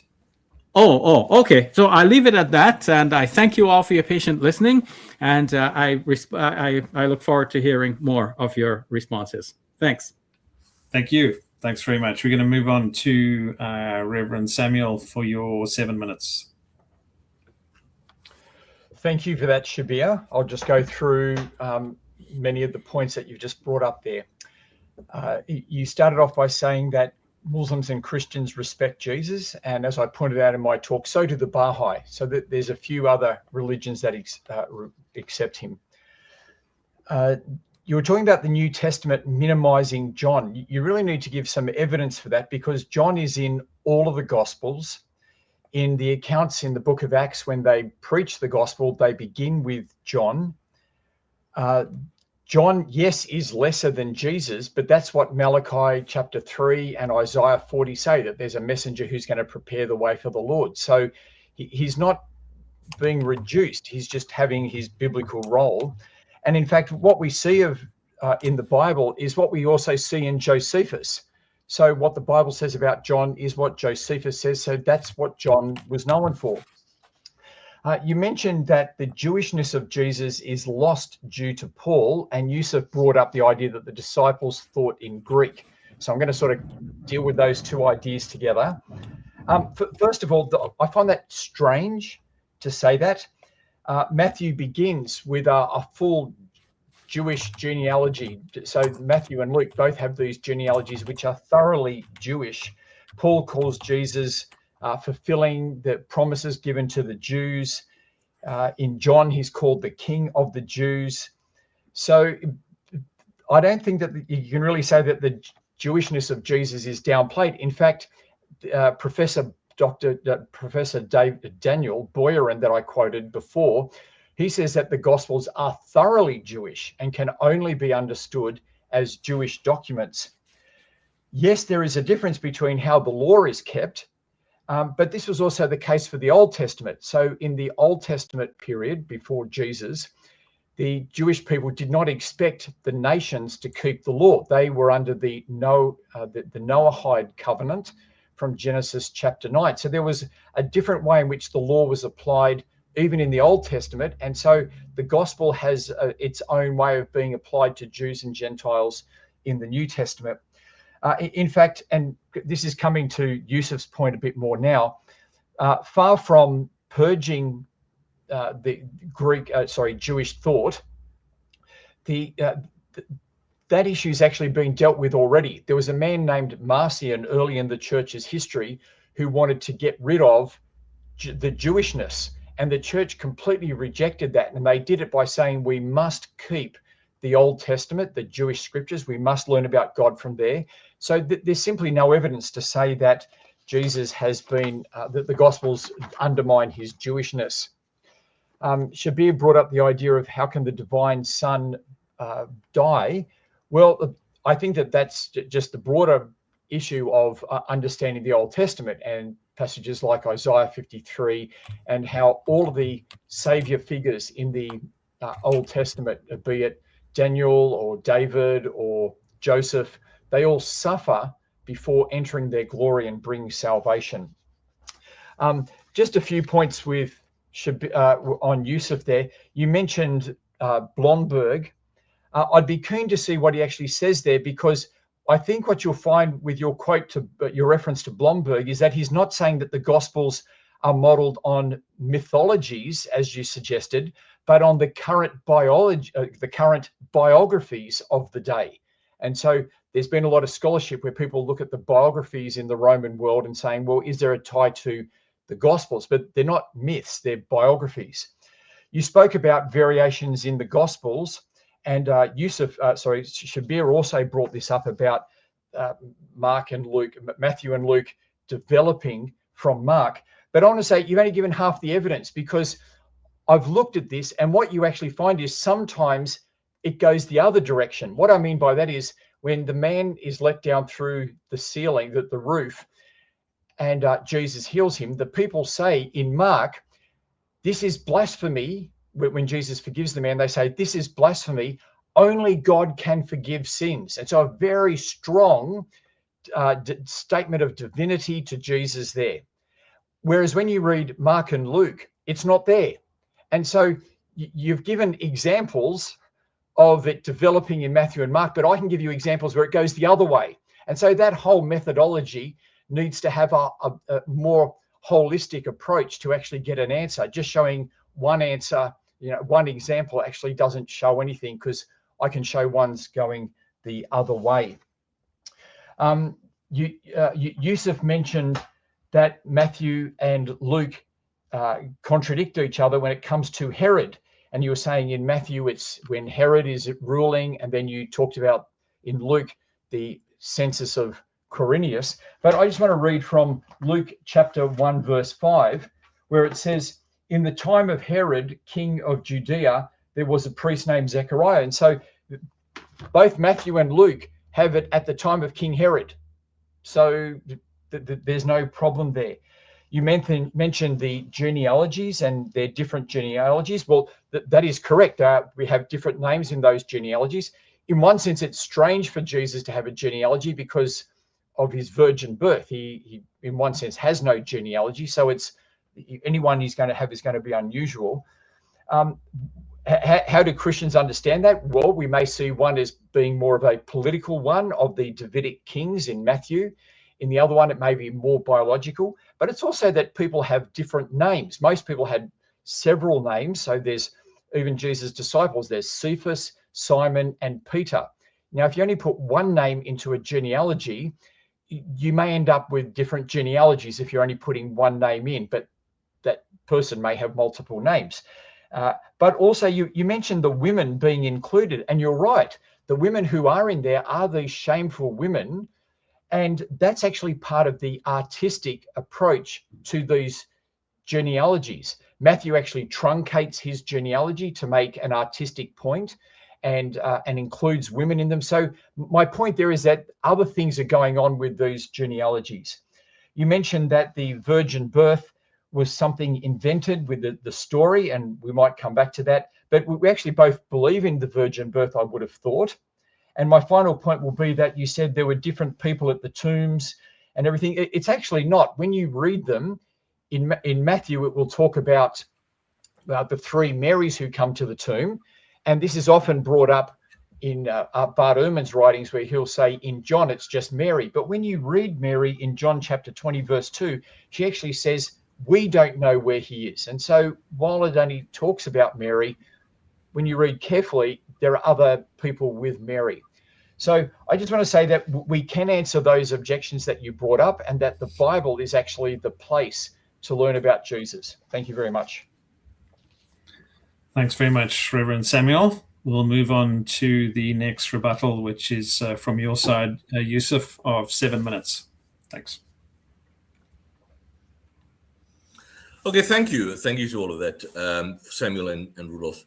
Rudolph has raised a number of what we would call Orientalist tropes. So I'll start off with a few. For example, the Arabic infancy gospels. Now, in this regard, I just open up the classical work, the classical Oriental trope, the original source of the Qur'an by W. St. Clair Tisdale. And this is interestingly what he says in his book. The style of the Arabic of this apocryphal gospel is so bad that it is hardly possible to believe that it dates from Muhammad's time. As, however, Arabic has never been supposed to be the language in which the work was composed, this is a matter of little or no consequence. So he dismisses it. He didn't bother to show that the Arabic gospel apparently appeared a few hundred years after the advent of Islam. And, so basically this idea of borrowing is essentially something which is speculative. So he brushes aside Tisdale, which is the original source of the Orientalist trope, brushes aside the date of the composition as a matter of little or no consequence. You look at people like Malik bin Nabi, the Islamic scholar, I think the Tunisian or Moroccan scholar, he makes the point that, for example, in his writings, that the New Testament, it's certain that no Arabic translation existed in the 4th century of the Hijrah. In fact, if you look at he makes mention of the fact that in the library of Leningrad, written about 1060, you've got a Christian text, the first edition of a Christian text of what could be constituted as a fortiori the Gospels. Sidney Griffiths, for example, basically makes the point that you've got manuscripts dating to about 897. So it's quite clear that the New Testament didn't exist in its form, or at least in the Arabic form, during the time of the Prophet Muhammad. In relation to the infancy Gospel of Thomas, one of the issues that people don't seem to understand, which scholars have pointed out, is that if you look at these Gnostic interpretations, they fundamentally differ with the Qur'an in terms of how Jesus is presented. So the Qur'an presents Jesus as a revered prophet, not divine. So it differs fundamentally from the Gnostic interpretation, particularly in relation to how he's presented as an individual. So some scholars have argued that rather than directly copying, some scholars have shown that possibly there is a shared pool of material, and the Quran, in fact, acts as a final authoritative source that preserves certain stories, but of course reframes them theologically.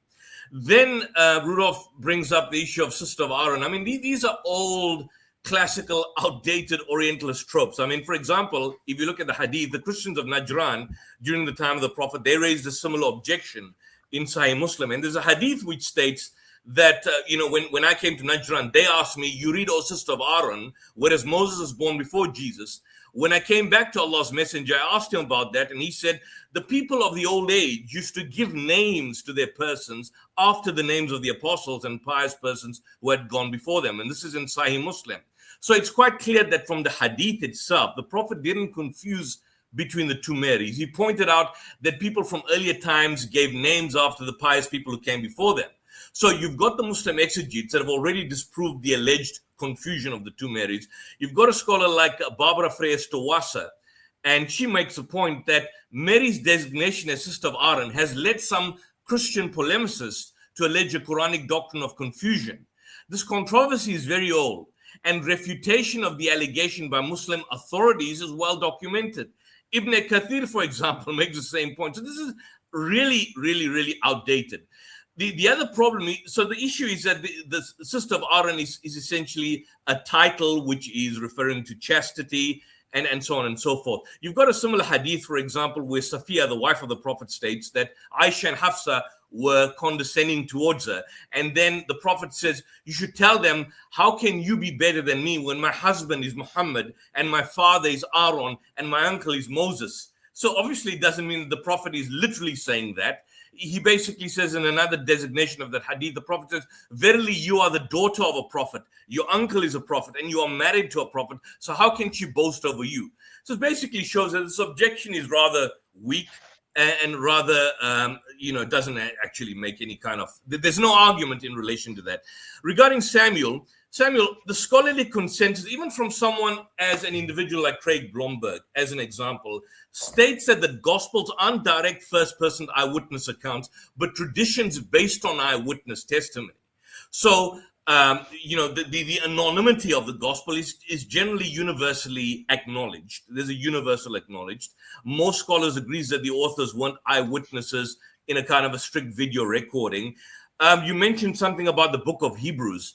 I think there is no debate, unless you can show me a scholar, that the book of Hebrews is unknown. If you were going to take the position that it is authored by Paul, then that's an extremely, extremely unscholarly, unacademic approach that you would be adopting. But I'd like to see how we go ahead with that position in the cross-examination. There's clearly contradictions in relation to Paul and Jesus. You say that somehow the other Paul had direct knowledge about the gospel, about what can be found in the gospels much later, but you clearly find the distinction on salvation and law, justification by faith and the condemnation of the law, whereas Jesus mentions the obedience and faith. Jesus' ministry centered on the earthly kingdom, whereas Paul speaks about the heavenly reality of the church. Faith apart from works, but Jesus himself says not everyone who calls unto him Lord will enter the kingdom of heaven. The issue of divorce, the aspect of diet. In relation to the higher Christology, yes, I agree that there are some who argue for an explosion of early Christology, whereas some argue for an evolutionary view. And I think there is basically the general scholarly consensus seems to be leaning more towards the evolutionary view as opposed to the arguments for early Christology, which is the so-called Big Bang view, people like Martin Hengel and so on and so forth. You mentioned Ibn Ishaq, that Ibn Ishaq acknowledges the Gospel of John. That's totally wrong. That's totally wrong. What he did was he used a passage, John chapter 15, verse 23 to 60, to chapter 16. But he was basically citing Ibn Ishaq to, in fact, find a sort of earlier biblical validation for the existence of the prophethood of the Prophet Muhammad. But in the same text, for example, he made deliberate modifications. For example, he changed the text of father in Ibn Ishaq to Ab, from Ab to the word Rab. He, of course, basically believed in the concept of tahrif, corruption, and his text was based on the conviction, the quotation, that the original Injil predicted Muhammad's arrival, and what you've got here in the Gospel of John is just simply some sort of remnant of that original passage which predicted his particular time. So, Dave, I think my time is up. I don't know if I've got any more time to mention anything, but just the last point on Josephus, we can go into Josephus in no way confirms the historicity of Christ, but we can go through that in the cross-examination. I'll leave it at that. Thanks very much, Yusuf. We'll move on to Rudolph for your rebuttal, which is 7 minutes. Thanks, Rudolph. Well, thank you, guys. It's always interesting to listen and to learn from you. Let me just start off and say that when I speak of the Quranic origins in its context, it's not just the old thing that we can discard. There's actually new scholars that have started looking at this, including Gabriel Said Reynolds, looking at the original sources of the Quran, Harvard Divinity School's Moshe Godarji, Gunther Lullmann, a German theologian, Herbert Berg. There's other scholars, Gary Trumpf, J.C. Reeves. All of these basically look at these instances of the patristics and Gnostic studies, and what they do is they conclude that there are certain elements which are undisputable when we look at the construction of the Quran. So that is what scholarship is saying and what scholarship is maintaining. Then I just want to look at the general outline of my friends and what they've presented. And let me just be very upfront when I say that when I hear some objections about the virgin birth, we should understand that the virgin birth is something which is evidently shown within the Quran and within the literature of Islam itself. And obviously it's something that bears is some form of consideration when we consider why the virgin birth. That is obviously not evident within the Quran.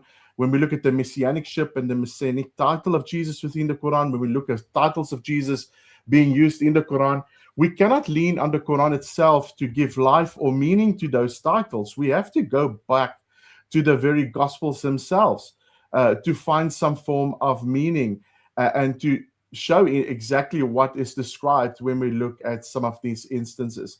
So to just dispel and to say that the earliest Jewish milieu tried to avoid, or the biblical authors tried to avoid the Jewish milieu, I think it's just simply not true. When we look at the Gospels, we can see that the Gospel authors are more interested in actual fulfillment.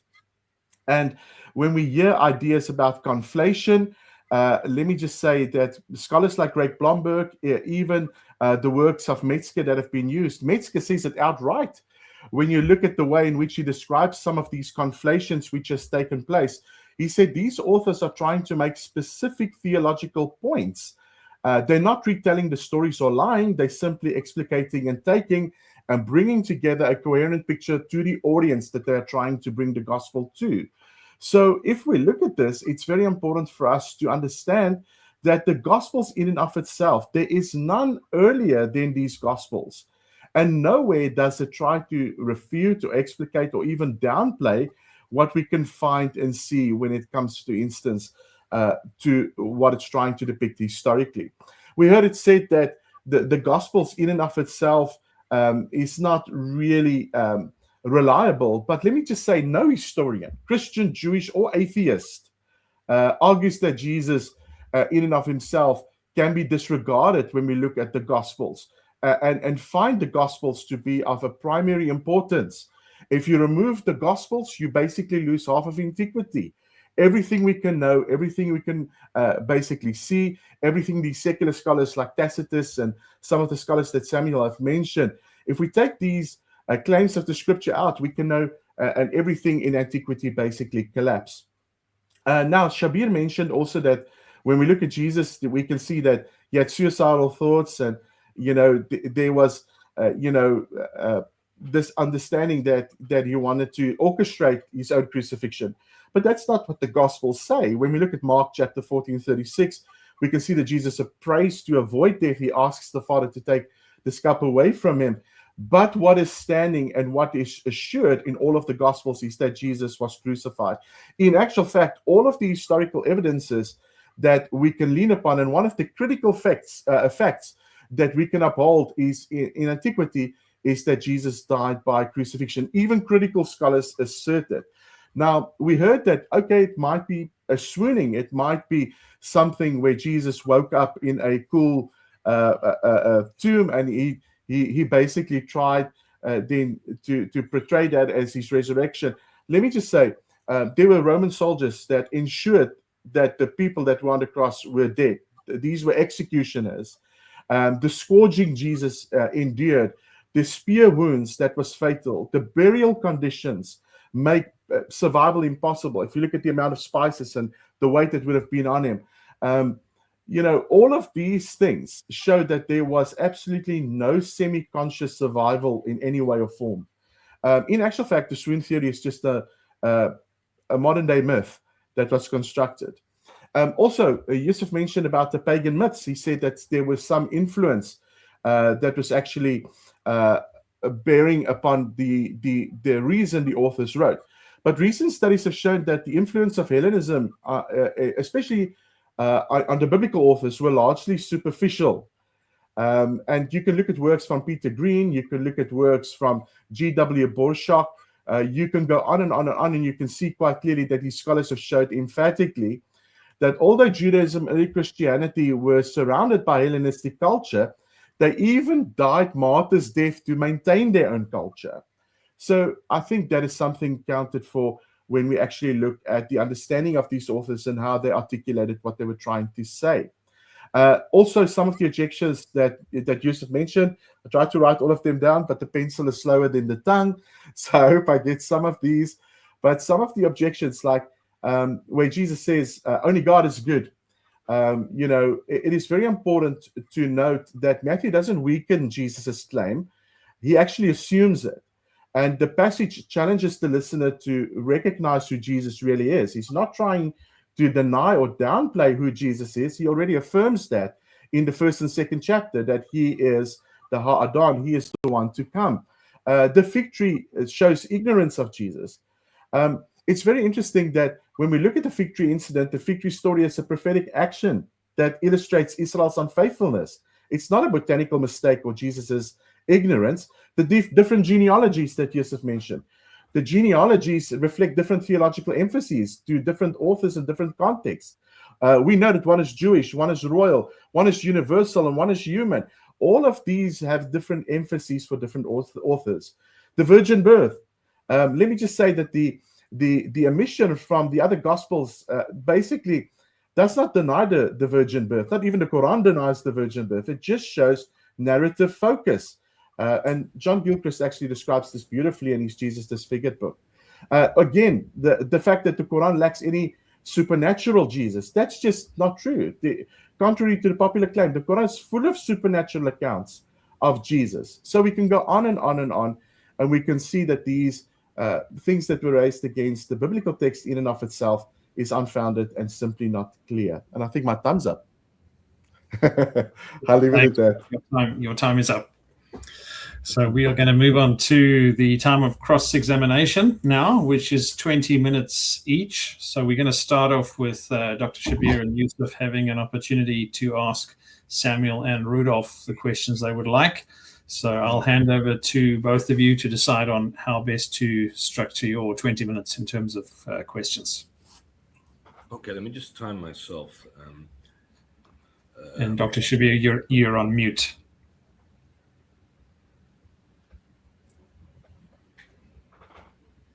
Are you there? Have I lost anyone? We're still here. I think Dr. Shabir is just on mute. You have to unmute yourself. You go to the unmute section. I got it. Okay. Have you got it? Okay, gentlemen. So, Yusuf, if you allow me, I want to start with this last point that Rudolph made. Okay, and I'm going to support Yusuf's point here. So the Quran has as Rudolph rightly said, both have supernatural elements. But a key difference I want you to observe, Rudolph, is that the Quran has an enhanced human being, that is Jesus. The Bible, on the other hand, is presenting a divine person, especially in the writings of Paul, in Hebrews and in John's Gospel and in the book of Revelation. So we have here a divine being who takes on human qualities. So there's a lot of difference between these two presentations. So with the Quran just giving us an enhanced human being, this is a human being who is working under the grace of God. Yes, he can blow life into the clay birds, but only with the permission of God. The Quran is always careful to emphasize that point. And you found with the scholars that you cite, which are actually scholars from within the Christian tradition, who find the Quran objectionable from this point of view. So I'm on the one hand, I'm glad that Christian scholars are able to recognize when something goes off the course of monotheism. But here you have misunderstood the Quran, because it's saying that Jesus is doing this with the permission of God. So monotheism is preserved. But do you see the difference between the Quran showing an enhanced human being and the Bible showing a humanized divine being? You're on mute. I'm sorry. Yes, Dr. Shabir, I would affirm the very fact that we can, in fact, affirm exactly what you said. The point I was making, though, is that when we look at the Quran, we can see that the Quran attributes certain miracles that encroach upon God's exclusive domain, especially in a Jewish understanding, that would violate absolute monotheism. In that, and I've mentioned Richard Balcom, highlighting and showing that Judaism had the central belief that God was the sole creator, and the creative act of Jesus blowing life into clay birds seems to violate that very absolute construct or understanding of God's own authority and appeal. Therefore, I do not deny that Jesus historically is a supernatural person. But what I would say, there's a problem posed to Islamic theology when it is only Yahweh that creates ex nihilo. And in Genesis 2:7 is the one that emanates life and blows life into man. That is not purported to the Jesus of the Bible. That strict line is delineated to show the difference between Father enabling Son and Son doing what the Father enabled in Christian theology. In the Islamic context, again, it's not there. But then what I've shown further is, where is that reliance historically? It is not found in the gospel documents that we have, which is earliest, but it is succinct with the Gospel of Thomas, chapter 2 in the 2nd century. Okay. Now, Rudolph and Yusuf, I'll give you a chance in a moment. So you mentioned a number of scholars like Gabriel Hyde Reynolds. Did you read Gabriel Hyde Reynolds' latest book on the Quran being originating in a Christian context? That's one. Did you read this one by Sidney Griffith, the Bible in Arabic? And how about this one, The Quran's Reformation of Judaism and Christianity, edited by Holger Zelentin? So what these last two books in particular have in common is the recognition that the Quran was in its environment, looking at both the Bible and other materials that were in circulation, and the Quran is using those materials to present its own distinct theology. But with reference to the Bible, the Quran is actually intending to correct the biblical narrative. So the Quran is taking an independent stance here in looking at the materials which are popular among Christians, whether they're in the Bible or apocryphal materials from the Christian point of view, and saying, okay, if you take that story, these are the morals that should come out of it, or this is the theology that should be derived from that story. So if we take the Jesus creating or from the clay birds and then blowing life into it, this is with the permission of God. It is not that Jesus has some inherent property on his own that would make him a God. So I find it, on the one hand, curious, and that you think that if Jesus does this on his own, this would be a compromise to monotheism, and the Quran does not say that Jesus does it on his own, so the Quran is free of that charge.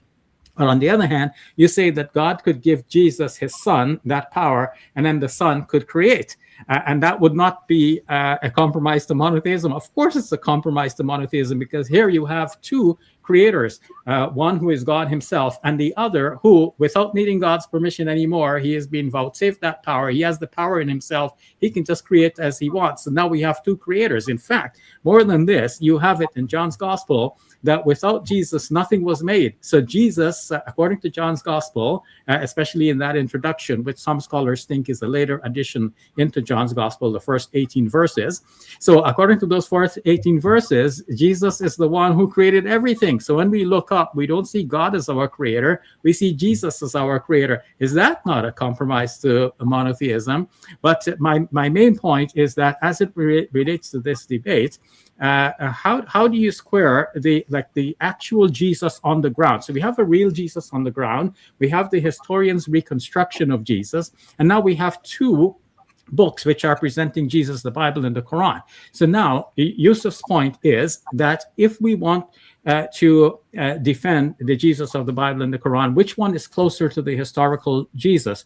The historians will all agree that Jesus was a human being. He was a Jew who lived in Palestine, and he was crucified by the Roman authorities. Okay, so how does that gel with either the Quran or the Bible? In the Quran, he's an enhanced human being who could suffer something like the crucifixion, but of course God saves him.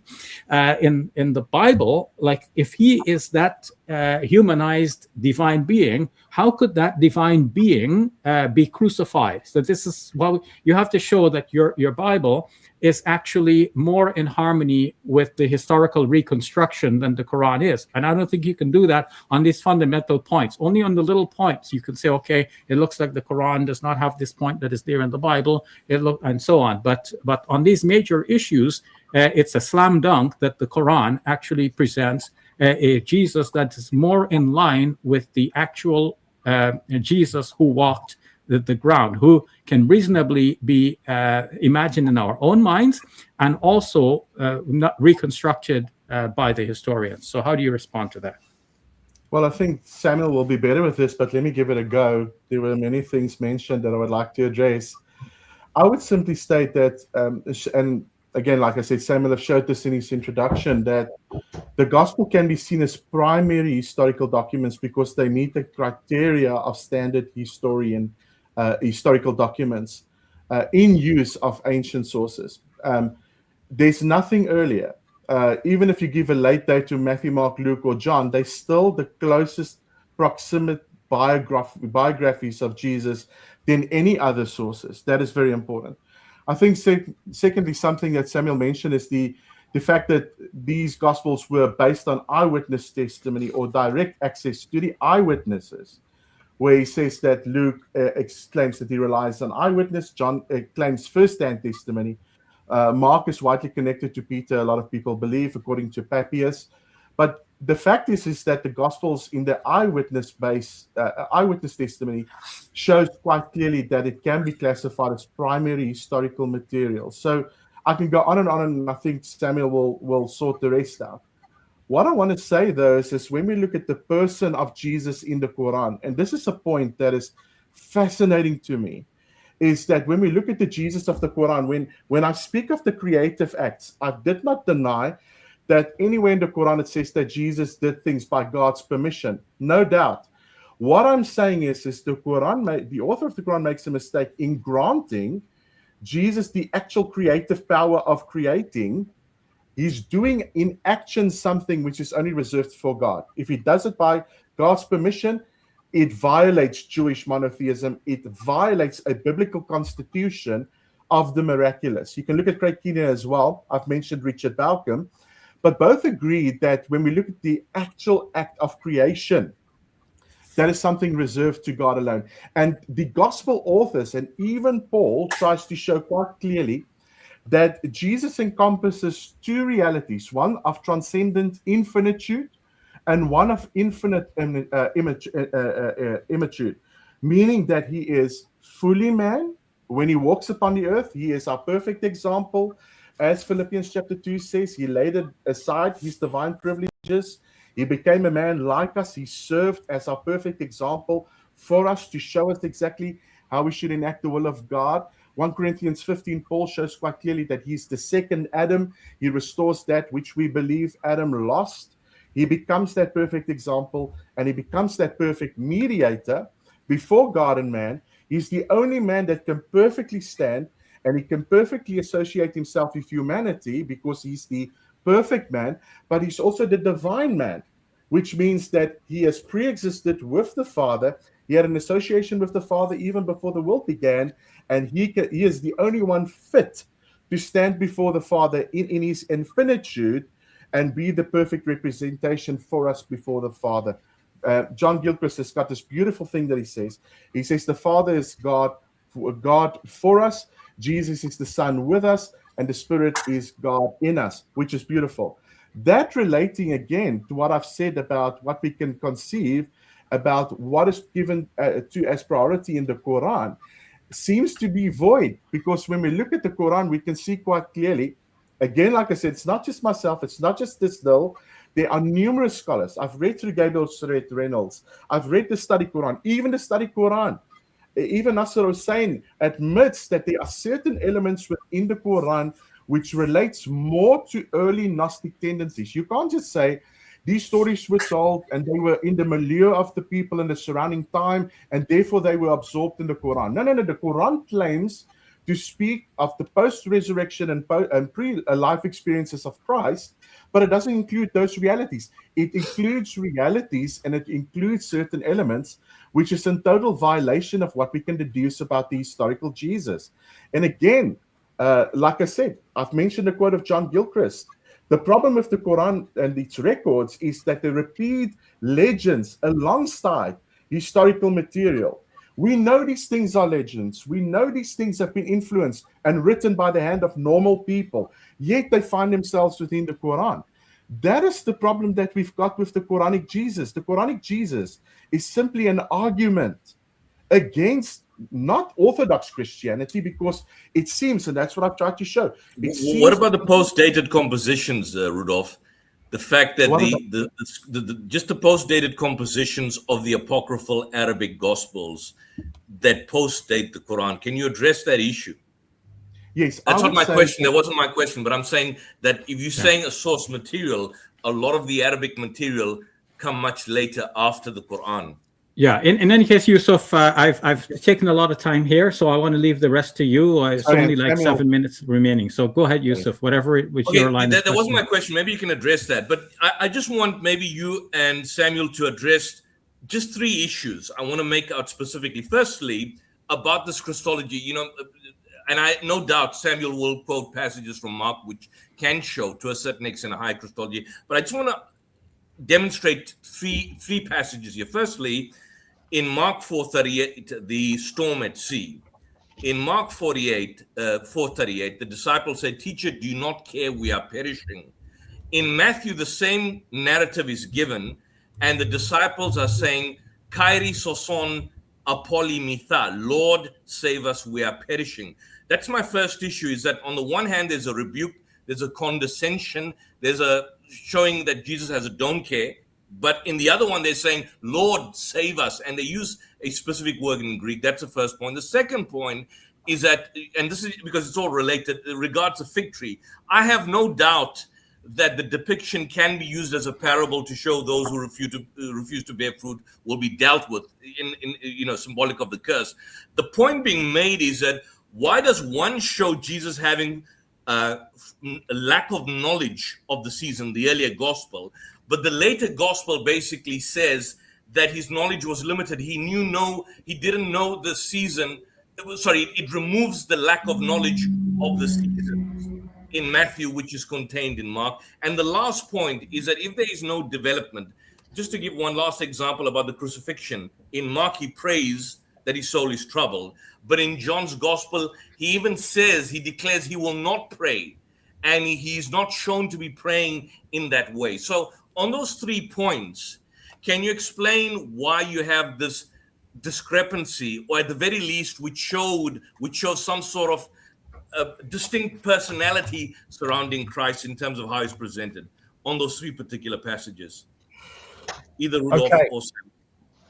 So I'll answer these ones. Sure. So we're really looking at the idea of development, and you've given 3 examples. So in Matthew, Mark, and Luke, you're pointing out that in, I think it's in Mark, you said. Mark 4:38, yeah. Yep, that in the storm they say, teacher. In Matthew, it says, Lord, save us.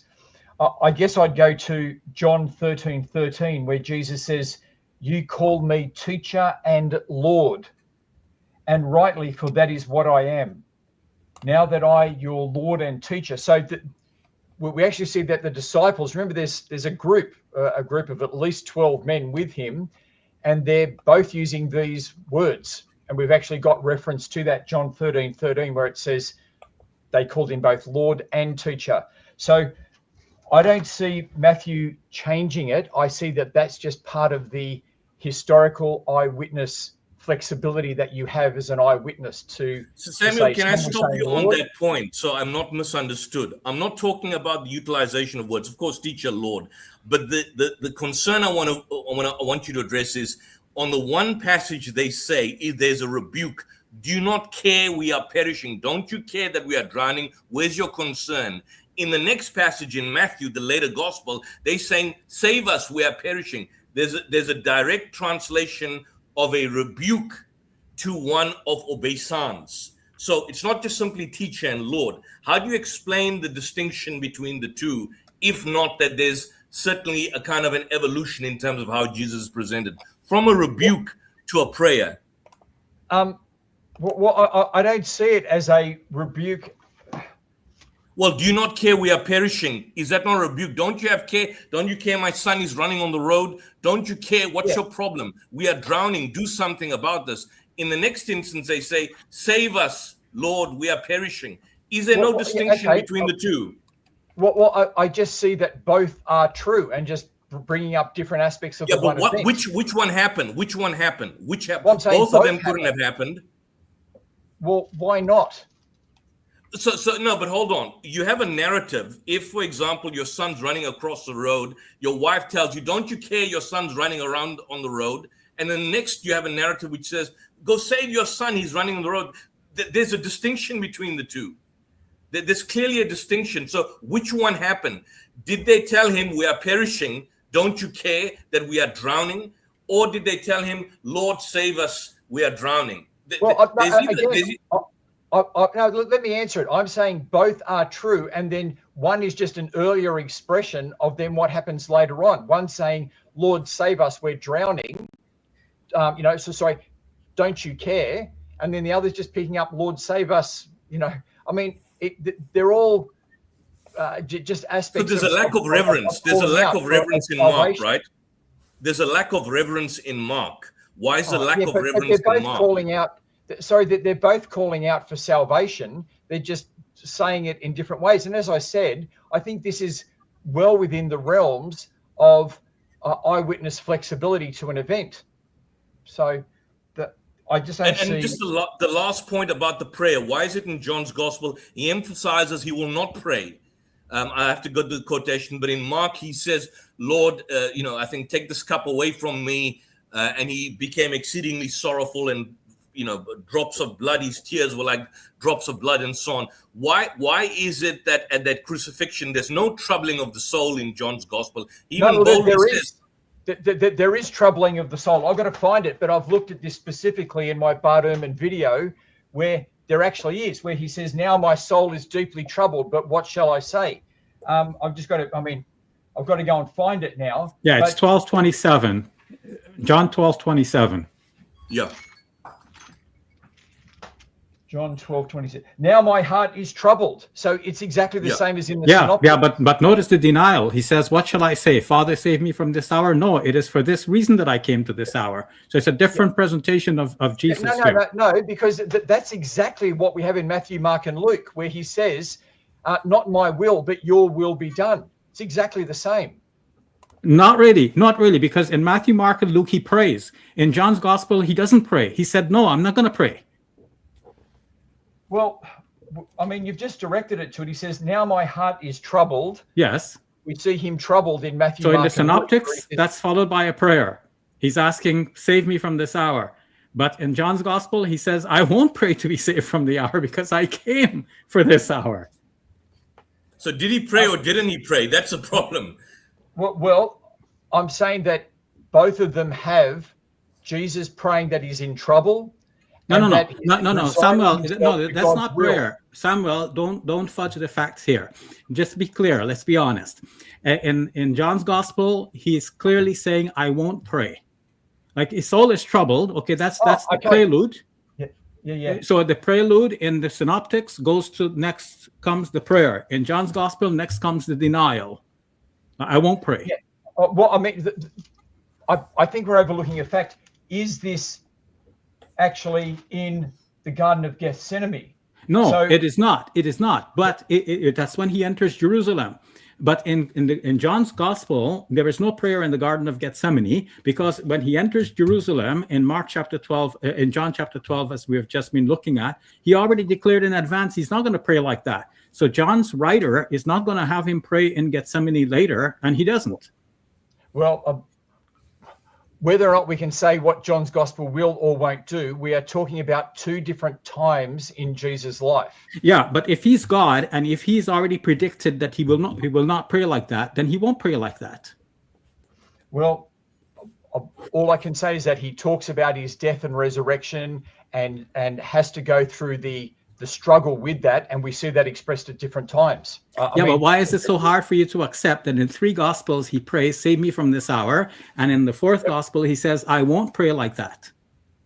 Well, I'm just saying that at this earlier stage, that's what he says, and later on he says something different. Oh, so then God changed his mind? No, I'm not saying that God changed his mind, but I'm saying these are two different periods of time. Yes. So in the earlier period, he said he won't pray like that, but in the later period, he prayed like that. Where does he say, "I won't pray like that"? He says in John chapter 12, John chapter 12, verse number 27, "Now my soul is troubled, and what shall I say? Father, save me from this hour? No, it was for this very reason that I came to this hour. Father, glorify your name." So the statement, "Father, save me from this hour," that's what we know from this prayer in the Synoptic Gospels. He prayed like that. And here he's saying, "I won't pray like that." Well, all I can say is that we have both, and that we certainly see him struggling with it, and that this is just John's way of putting it there. But I mean, it's irreconcilable. I think the point Dr. Shabir Ali was making is that why is there no concession, even amongst, people of your caliber, that there are problems here? That to take an inerrant position, it just comes out badly. It comes out very unscholarly and unacademic. If you can concede the point that, look, there's a genuine problem, then at least there's some degree of respectability in your apologetics that you could engage in. Like for example, some of the conservative scholars concede that point. Why is it that a lot of because I don't agree with your argument. First of all, Jesus does not say in John 12:27, "I will not pray this." What he says is, "Father, take this from me." No, right? No, for this is why I've come. But this is what we have in the Synoptics, where he says, "Father, take it from me," and he goes, "No, your will be done." So I'm saying it's the same progression. No, not really, Samuel. No, apparently you're looking at this point for the first time, so it's taking you a while to swallow the spill. But go back and look at it very carefully. In the Synoptic Gospels, he's praying, "Now my soul is troubled. Father, save me from this hour." In John's Gospel, he's saying, "Now my soul is troubled, and what shall I say? Father, save me from this hour? No." Yeah. It is for this reason that I came. So in John's gospel, he is declaring in advance he will not pray like that. Yep. But in the Synoptics, he prays like that. Sure. In fact, in Greek, I'm just looking at the Greek, Samuel. It says Allah dia totu elthon eis ten horan toten. It's on account of this I came on the. There's an emphasis in the Greek itself that I'm not going to pray. He's not spelling it out, but he's asking himself, shall I say, "Father, save me from this hour"? No, of course not. On account of this I came. So there's clearly a distinction which you have to acknowledge. There's no scope for interpretation here. That's the whole point. It's not an interpretive exegetical approach we're going. The text is so clear, which Shabir was mentioning. And why is it that you won't recognize that? That's the problem. I can see what you're saying, but what I am saying is that it still has this progression of acknowledging that his heart is troubled, right? This is what I'm saying, that there is this acknowledgement of his heart is troubled, and then he's saying, save me from this hour. But no, he's not saying save me from this hour in John's gospel. He's not saying that. He's saying I won't say that. He's asking, shall I say that? No. Yeah. So, gentlemen, we are at 25 minutes in the first part of the... That is a good point that I will need to go away and investigate more. And, I have looked at it before, and I thought that the idea of just his heart being troubled and accepting God's will are lined up. But you've raised a good point there. Just one point, it ties into the idea that John the Baptist in John's gospel presents Jesus as a sacrificial lamb. So if he's a sacrificial lamb who takes away the sins of the world, then this narrative and account in John 12:27, in fact, makes sense.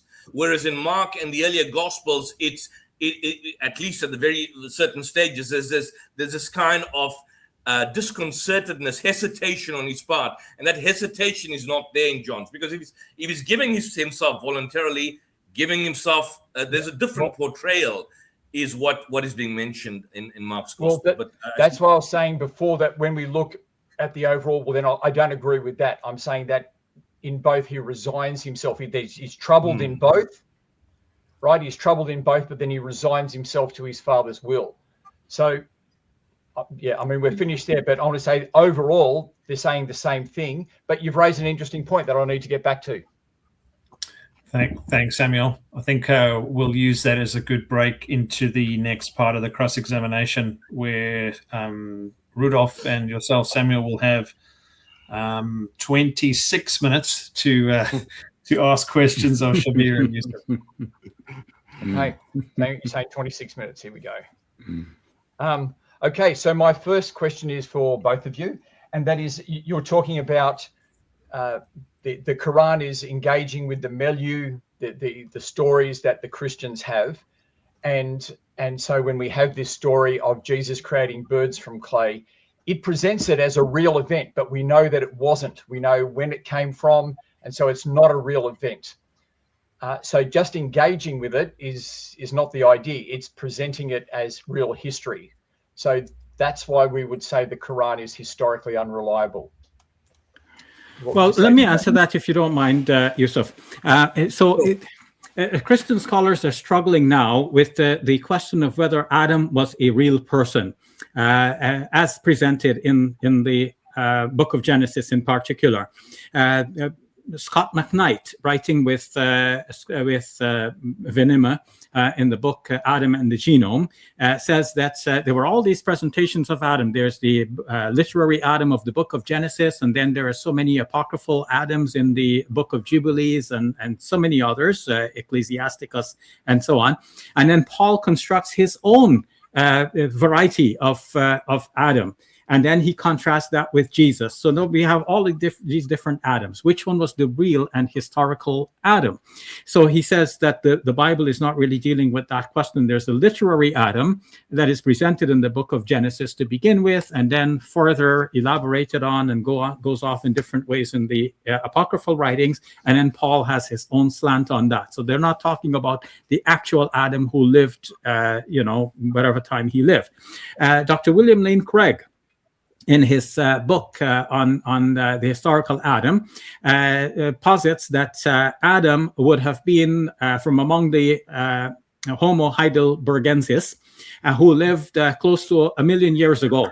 And to defend that view he does it from a scientific angle, but he also now has to deal with the book of Genesis. And he says that the first 11 chapters of the book of Genesis is what he calls mythohistory, in which case there is mythology and history combined. And how to separate the two is not always clear. But what he would say is that there is a literary Adam that is there in the book of Genesis. And that is what the New Testament writers are dealing with. They're not dealing with the actual factual Adam, if at all he existed. So now, with that background in mind, with Christians struggling with this, may I posit to you that the Quran, according to these writers, like the Quran's Reformation of Judaism and Christianity by Holger Zellington and Sidney Griffiths, The Bible in Arabic, what they're saying is that the Quran is in a milieu where people believe certain things, they have certain stories. What the Quran is talking about is the truth in the story. And what that has, like what conclusions can we reach of a moral and theological nature. So the Quran is concerned not so much with the historical truth on the ground, but the theological and moral truths. Now, you might say, why doesn't the Quran just simply correct all of that misunderstanding that they have and give them the actual history? Well, then the Quran would have to do like reverse all of human development. There was a book written by the name of Humans as the Storytelling Animal. I don't remember the author's name, but you can look it up very easily. What he has, the author has shown is that human beings evolved telling stories. And by telling stories, this is the way language is taught to children to begin with. And it is the way in which moral and theological truths and other sorts of good teachings are preserved for people. This was the vehicle by which people learn things and memorize things. The story meant something to them. For the Quran now to do what it needed to do was to teach moral and theological truths. Then to go back and try to correct all of this from a historical point of view would really be shooting itself in the foot. So the Quran is saying, okay, you know these stories. So what should you learn from those stories? What is the moral of the story? And that's what the Quran is doing. Yeah, can I give a quick follow-up question that will put a lid on it? Yeah. So Shabir, you are willing to concede that the Quran took this miracle directly from known apocryphal written or oral legends rather than divine revelation or historical facts? And well, further, let me just finish. Is there any historical evidence other than the Gospel of Thomas that depict that tale that we've just mentioned?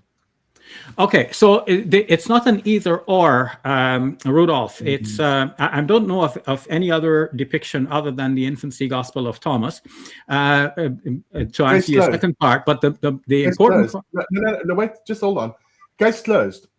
If you can only relate a known, fully known story that directly relates to the Gospel of Thomas in the 2nd century, that's the only place we find it. We do not find it in a historical narrative somewhere, somebody quoting it. It's not an antiquity. The only place we find this story of the creation of the birds is in the Gospel of Thomas in the 2nd century. You've just there's mentioned... no reproduction. Okay, but here, Rudolph asked me a question. Let me answer. Rudolph, you asked me a question and I didn't answer. I didn't finish answering. Okay, you asked me two questions.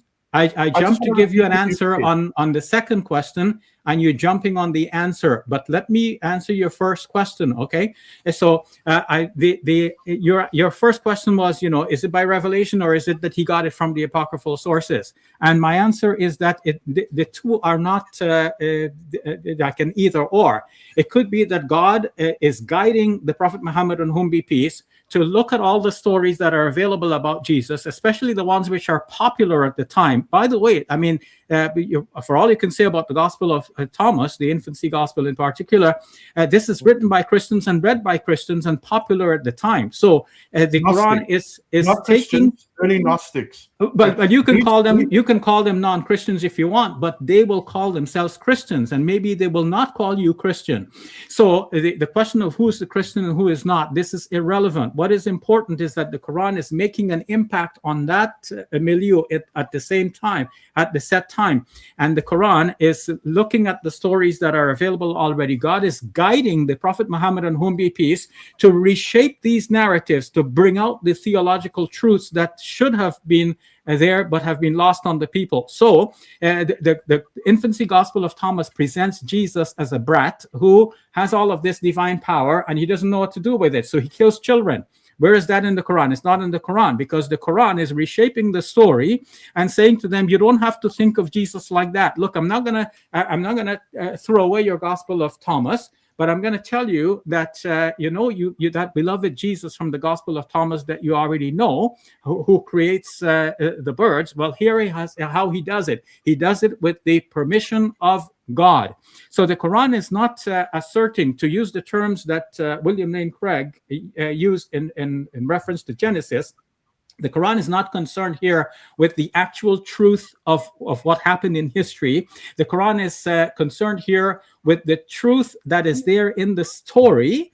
And the Quran is bringing out the theological and moral truths that should be the conclusion from this story. So if you think that Jesus had all of this power, where does he get this power from? He is doing these things by the will and permission of God. So this is revelation from God. This is divine guidance to the Prophet Muhammad. It's not an either or. Shabir, can I just add one thing before Rudolph comes in? I've just looked. If you look at the discussion in Britannica on the infancy gospel of Thomas, what the story goes essentially is a rebuke for Jesus violating the Sabbath, because the story is he gathers his 12 sparrows, he brings them to life by clapping his hands, and then he commands them. Then the Jew reports this to Joseph, and then Joseph scolds Jesus for violating the Sabbath. But now, if you look at the Quranic narrative, I'm not so sure if you're familiar with what Muhammad Asad basically states on Surah 349 and 5110. The word in Arabic that is used for clay birds, or Arabic in birds, the word is toyer. And the Arabic word for toyer also idiomatically can mean a fortune or destiny in pre-Islamic and Quranic usage. So, for example, Asad, in that translation, he translates a passage metaphorically. He's basically saying that Jesus intimated to the children of Israel that he would fashion the vision of a soaring destiny like toyer out of the humble clay of their lives. And so as a result of that vision brought to life by his inspiration would become their real destiny by God's leave and their faith. So that basically aligns with Asad's general approach of interpreting the story as, you know, a parabolic myth with a didactic purpose rather than an actual historical event involving physical creation. Because the way it's presented in the infancy gospels, it shows Jesus as a brat. He's killing people, he's doing mischievous actions. And the story doesn't tie up with what the Quran, because in Surah Fil, for example, chapter 105, it also speaks about birds, and there the word is toiron ababil in relation to the army of the elephants, and they being pelted with stones of baked clay sijil. And Asad notes that in that context, the toir can mean any flying creature, whether a bird or an insect, but no authentic tradition actually confirms that. And let me just finish this point. And that could essentially give rise to the virulent epidemic of smallpox. So you've got two narratives. They're not totally parallel, although there's a similarity. And both of them have different moral usages. The infancy gospel speaks about Jesus being a brat and breaking the Sabbath. The Quranic narrative, on the other hand, as Asad basically points out, kind of gives the indication that Jesus is in fact intimating to the children of Israel that he would fashion the toyer, the vision of a destiny, because idiomatically the word toyer could mean bird, it can also mean fortune, it could also mean destiny in pre-Islamic and Quranic usage. And Edward Lane confirms that, Lisan al-Arab in fact confirms that. So the general scholarly consensus is that the event should be treated as non-literal.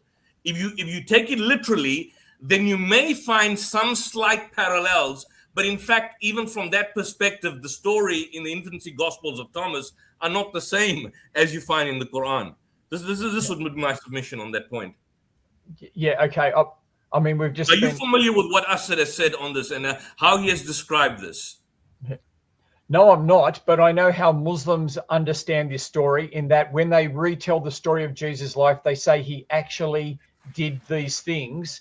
And from what I hear both of you saying, you're saying that it's just an engagement with the stories, and that Jesus actually did these things is not an issue. And if that's the case, then this is not the real Jesus.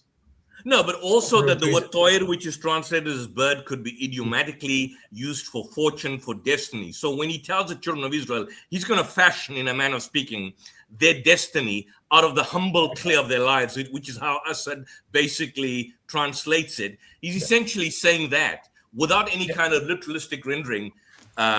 Sure, but what I'm saying is that... Here, I want to answer your question, Samuel. They don't take it that way. Okay, they don't take it that way. Ahead. They take it as real events Yeah. So we're asking about, whether the event was real and whether Jesus was real. That's not necessarily the same thing. So the real Jesus was a Jewish person who worshipped God, who proclaimed monotheism, and that's what the Quran presents. Now, are the events that are mentioned in the Gospels that you have in your canon all real events? No. So you're complaining because the Quran seems to have something in common with what you call an apocryphal gospel. And yes, we're not championing that gospel, but on the other hand, it seems that if the Quran had something in common with what you call the canonical gospels, then the Quran gets a free pass. No, it doesn't necessarily mean that because what you have in the canonical gospel is called canonical, then that means it's necessarily true. So whether the Quran is engaging with the Gospel of Thomas or the Quran is engaging with the Gospels of Matthew, Mark, Luke, and John, we're all in the same basic ballpark. Yes, it is true that Matthew, Mark, Luke, and John are earlier than the infancy Gospel of Thomas, and they have a greater degree of respectability. But what if the Quran were to align with the statement in Matthew's Gospel that the saints came out of their tombs and they appeared to many people in Jerusalem? Even Mike Lacona, who debated with me many times, admits that this is just like special effects that Matthew is presenting as part of the story, but it is not a historical event. What about the guards at the tomb? When Rudolph was speaking against the swoon theory, he's bringing all the points from the Gospels, like the spear wound. This is thought to be unhistorical. And what about the guards at the tomb? Dr. William Lane Craig calls this, I hate to use the word, but it's his word. He calls it a stupid story, because it's not coherent. It doesn't make any sense to say that the guards were at the tomb, Jesus appeared, and they saw Jesus, and they went and told everyone that the disciples stole the body, and so on. And the Jewish rabbis bribed them to keep the story closed. So if the Quran were to align with any of that, does the Quran get a free pass? No. No, I'm not asking that. That's not even the issue. The issue is exactly that both of you have just been saying that what Muslims take as genuine events in Jesus' life, you're now saying are just literary interactions, and that's not what Jesus did.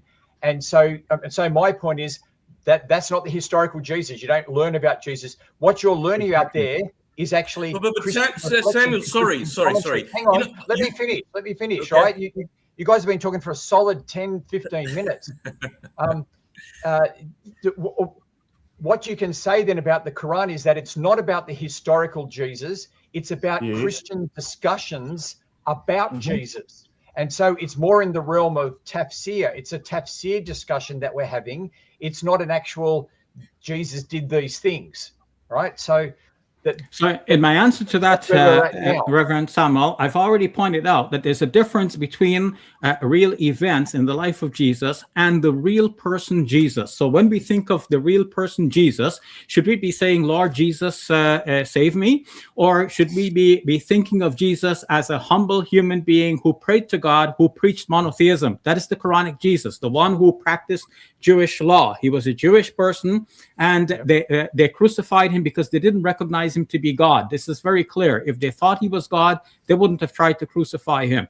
Now, so that is the real Jesus. So there's the real Jesus, and then there are events in the life of Jesus. Now, who can go back into the history and determine that all of these events actually happened? So you like the events that are mentioned in your Gospels, but you quoted E.P. Sanders, Reverend Samuel. E.P. Sanders says, okay, these are the facts that we can determine from the life of Jesus. It's not all of the facts of the Gospels. No, most of the Gospel events are discounted by scholars. What about John the Baptist declaring that Jesus is the Lamb of God who takes away the sin of the world, as Yusuf was pointing out?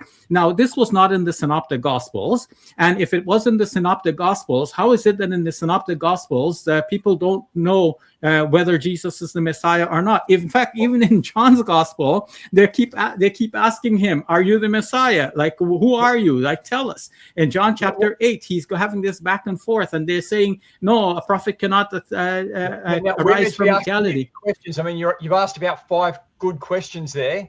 Yeah. So I just want to make a point, Go ahead. Samuel, but it's Hold on, related. I don't want to Yusuf. interrupt Hold on, you. Yusuf. Samuel. Yusuf, we all want to make points. We want to get to it as well. Yeah. No, but it's Samuel. related to your issue. I want to ask, but well, not ask you. I want to just. No, we're encounter asking to you your the question. questions. It's our No, turn to I ask. just wanted to say, what? Samuel to speak. Is that okay? Samuel, Right. over to Go you. ahead, guys. Ask away. Ask away. We're here to Go ahead, answer. go ahead. Now, first Okay. of all, I just want to make the claim. Okay. I never claimed. First of all, with E.P. Sanders and what he recommends, what he says about Jesus and what he taught, he also acknowledges that Jesus was a first century Jew who saw himself in that eschatological role. And so that means the teaching on the Son of Man that we have is, E.P. Sanders may not believe this, but no one doubts that Jesus taught he was the Son of Man who comes in the clouds of heaven and approaches the throne of God. And as I pointed out with Daniel Boyarin, Okay, but here, Samuel, you're wrong about that. Because first of all, you mentioned E.P. Sanders saying that Jesus was this apocalyptic prophet. All of those who say he was an apocalyptic prophet, including E.P. Sanders, says that he was a failure. He thought that it would happen in his lifetime, but it didn't. But that's not the point. Okay. That's still and the Son of Man. Son of Man, That's you're premising your question on the idea that all the scholars agree that he claimed to be the Son of Man. No, I'm not doing that at all. I'm not doing that at all. Okay. I'm saying that, well, if you let me finish, right? Okay. But you were saying that all of the scholars, the historians, agree that Jesus said that he's the Son of Man from Daniel. Let's let Samuel finish. Okay, go ahead, Samuel. I'm saying that when we assess Jesus, we do it with two fronts. We look at it historically, as I've shown. We also do it in terms of the Old Testament, because the scholars do say that Jesus was a Jew who saw himself in that Old Testament role. And so he did see himself as the Son of Man and the things that come with that. So this is why we assess Jesus historically. And so historically, but also theologically in terms of the prophecies. And so my question for you is, you were saying that the Old Testament influenced the New Testament, and so that the New Testament writers are just making up a story. You're trying to, write it off by saying they're just making up a story by going back into the Old Testament.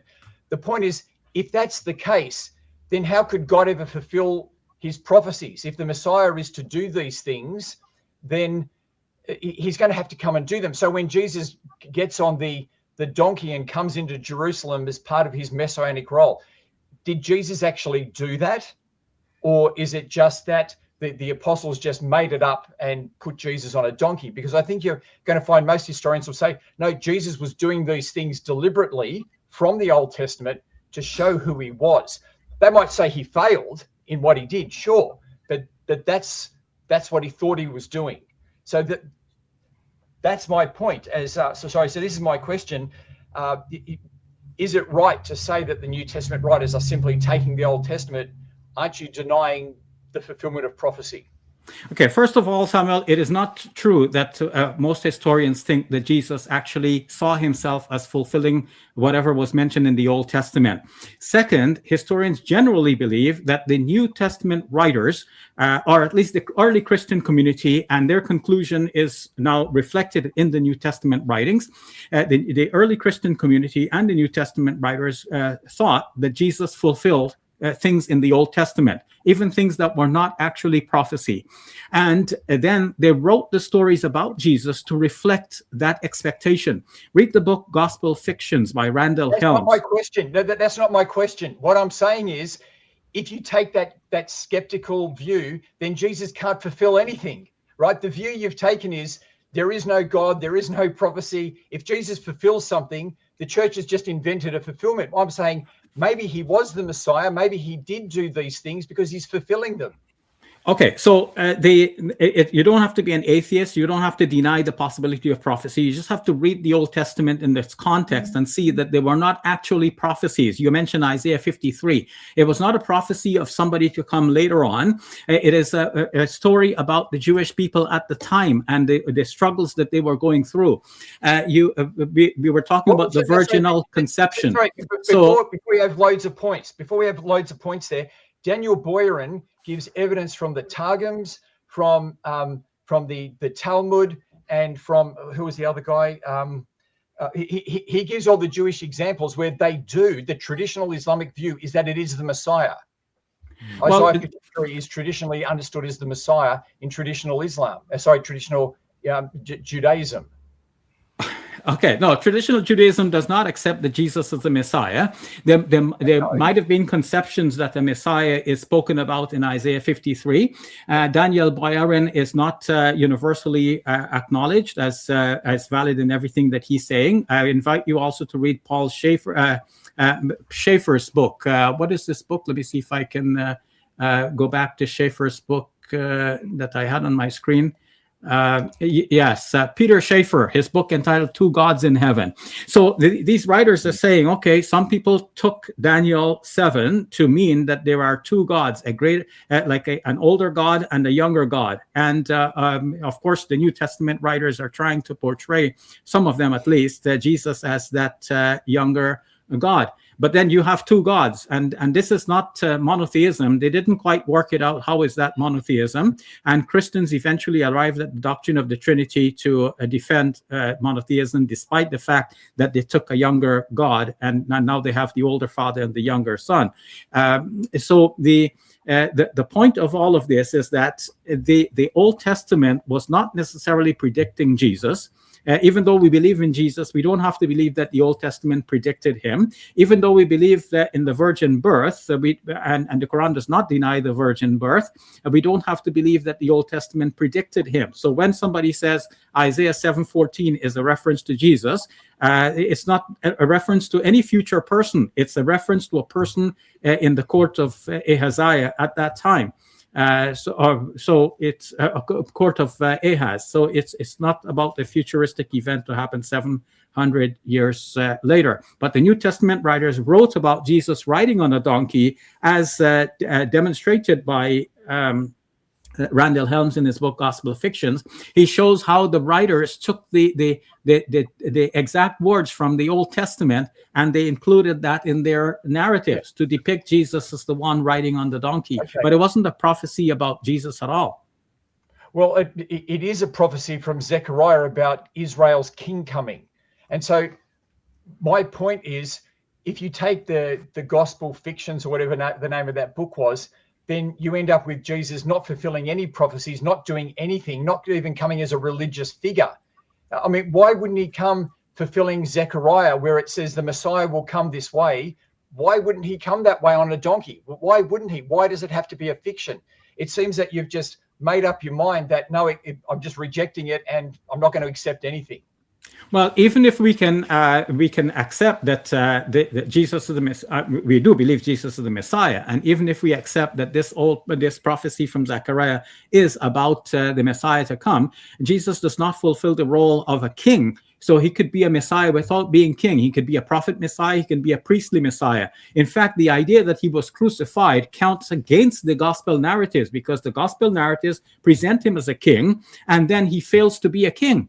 And then the Christians say, okay, but he will be a king when he comes back. And the Jewish people are saying, well, okay, when he comes back and proves himself to be the king, then we'll accept him. But in the meantime, it looks like he failed to be the king that he proclaimed himself to be. But we would say that, no, he was not a failure. He did not proclaim himself to be king. Nowhere in the Quran does he do that.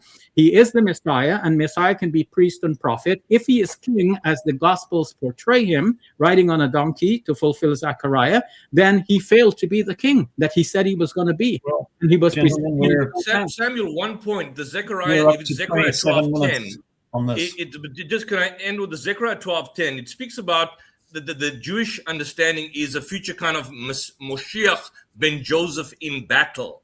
Not crucifixion, and a lot of them would point out that he didn't fulfill as yet a messianic role for peace. So some scholars, some apologists would say that this would be in his second coming. So as it stands, then that would be an unfulfilled prophecy as yet until his second coming. So you can't attempt to recontextualize the text and fit it to Christ. I'm not recontextualizing it. I'm saying that I'm saying that any example we give you, you just write off. Any example of fulfillment, you just write off and say, oh, it's a fiction. And I'm saying, well, Jesus does nothing then. You know, there is no fulfillment of God. He comes as the resurrection king, the king who is bringing the resurrection from the dead. Yeah, but in a future battle, at the Battle of Armageddon, where Israel mourns the slain leader, the read the book Moshiach of ben Revelation. chosen. We're out of time. We're out of His time. lifetime. We're gonna move into the closing statements or arguments now. We've gone just over 28 minutes. Thank you, gentlemen, for a very engaging cross-examination time. Just a reminder that we're reversing the order for the closing statements. So it will be Rudolph, Yusuf, Samuel, and Shabir. So each speaker has 4 minutes each, and I'm going to hand over to you, Rudolph, for your 4 minutes. Well, thank you, friends. It's a lively discussion because we are passionate about this topic. But I just want to say at the heart of this discussion, it's not simply a comparison between two religious texts. It is a question of identity. And after all the arguments, after we look at all the sources, dates, manuscripts, traditions, and everything ultimately that we discussed, it comes down to one question. And this is a question that Jesus himself asks in the Gospel of Matthew. He turns to his disciples and he says the following: "Who do men say I am?" The answer came quickly. Some said John the Baptist, others said Elijah, still others said Jeremiah or one of the prophets. In other words, he's a prophet, a messenger, a great religious figure. That answer sounds very familiar because it's precisely the portrait that the Quran gives us of Isa. But Jesus did not stop there. He pressed the question even further in verse 15. And he says to his disciples, "But who do you say I am?" And listen to Peter's answer. Peter says, "You are the Christ, the Son of the living God." This is in verse 16. This motion and moment is crucial because Jesus does not correct Peter in this narrative. He does not rebuke him for blasphemy. He does not say, "No, I'm only a prophet." He does not say anything but, "Blessed are you, for flesh and blood have not revealed this to you, but my Father who is in heaven." That is found in Matthew 16:17. So this exchange matters because it tells us something decisive. And like I said, and Samuel have shown, we can see quite clearly that the New Testament will show that Jesus accepted worship, he affirmed his divine sonship, he made claims unique to his divine authority given to him from God, all within the first century Jewish framework, where such claims were either valid or blasphemous, but never natural. And it brings us back to this debate. The Quran answers Jesus' first question, "Who do men say I am?" but it refuses to answer the second. My Muslim friends today agree that the Quran gives us a Jesus shaped by more than 7th century theology. He's also a construct of apocalyptic legends, Gnostic substitutions, and later polemics. A Jesus who does miracles drawn from the rejected infancy gospels, who avoids crucifixion despite universal historical testimony, and who speaks with categories foreign to 1st century Judaism, but well known to Gnosticism. By contrast, we see that the New Testament gives us an early Jesus. The Jesus, as Samuel have shown, the Jesus of the crucifixion under Pontius Pilate, the Jesus who proclaimed the divinity of himself to his earliest followers, the Jesus whose death and resurrection were preached within years, not centuries, of the actual events themselves. This is why, and Samuel made a statement, historians, but most historians, Christians, Jewish and secular, consistently conclude that the Quran contributes no independent historical data about the Jesus of Nazareth. So the real question before us is not, is Jesus important? Both sides agree that he is. The real question is, which Jesus stands on the firm ground of sound witness and testimony and history? And as I've shown, and as Samuel have shown, a Jesus known through the eyewitness testimony, early creeds, hostile corroboration, and Jewish context, the Jesus that we find in the first before the first 6 centuries, we see that Jesus is the sure Jesus.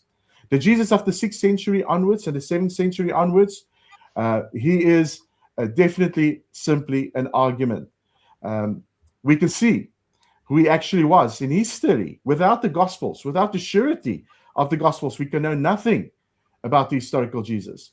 And when all the evidence is weighed, the answer that emerged historically, textually, and coherently is not the Quranic Isa, but the biblical Jesus. Even the biblical Jesus tonight was used, in some instances, was used to describe for us the Quranic Jesus. So let me just say, this is exactly what we see. We can see quite clearly that Jesus is the confessed Savior, Christ the Son of the living God, as he revealed himself in the text. Thank you. Thanks very much, Rudolph. Going to move to Yusuf for your 4 minutes. Thank you. I really enjoyed the spirit of discussion. I think Rudolph made an interesting point earlier in his closing statement, where he said that the Qur'anic Jesus is an argument. And he's actually right. It is an argument, but it's an argument fundamentally against the idea that a man can somehow or the other be God. And that's the essential point, is that the Quran emphasizes strict monotheism, asserting that God has no partners and no offspring itself. So from the perspective of the more rational person as to who the actual Jesus is, that actually reflects the internal logic presented within the Quran itself. In Islamic theology, the rationality lies in the concept of a single, indivisible God as a central tenet of Islam, which views the idea of a divine son or a triune God as contrary to this unity. Jesus is presented as a human messenger who experienced human needs, which is a rational argument against his divinity within the Quranic framework. The Adam analogy, the Quran uses the creation of Adam without a father as a parallel to Jesus' birth, arguing that if a unique birth made Jesus divine, Adam would have a greater claim, which is dismissed in both cases. And so that would present a logical argument against attributing divinity solely based on miraculous origin. When you comb all the passages of the Quran in relation to Jesus, they're not biographical accounts on his life. And the Quran never makes the point of being a biography or a hagiography as the Gospels would about the life of Jesus. So you can't critique the Quran in relation to Jesus from a historical critical method. But you can, on the other hand, do that with the Gospels, because the Gospels do pretend to be biographies or, in fact, hagiographies in relation to who Jesus is. And so, when, for example, Rudolph proclaimed the point that Peter called, Jesus the Messiah, the Son of the living God, ho Christos, ho Hios, to zontos in Matthew 16:16 as a proclamation. You find the same narrative, the same incident recanted in Mark, the earlier gospel, and in that instance, he just simply says, ho Petros lege auto say ho Christos, you are the Christ. So why the critical point, Messiah, Son of the living God, is left out by Matthew in that specific narrative? I don't think you can explain it away. I gave it the demonstrations about the rebuke in relation to the storm, and of course the lack of prayer on the part of John in Jesus's part during the advent of the crucifixion, or the story of the fig tree in relation to the ignorance of the season. I don't think you can wish this away.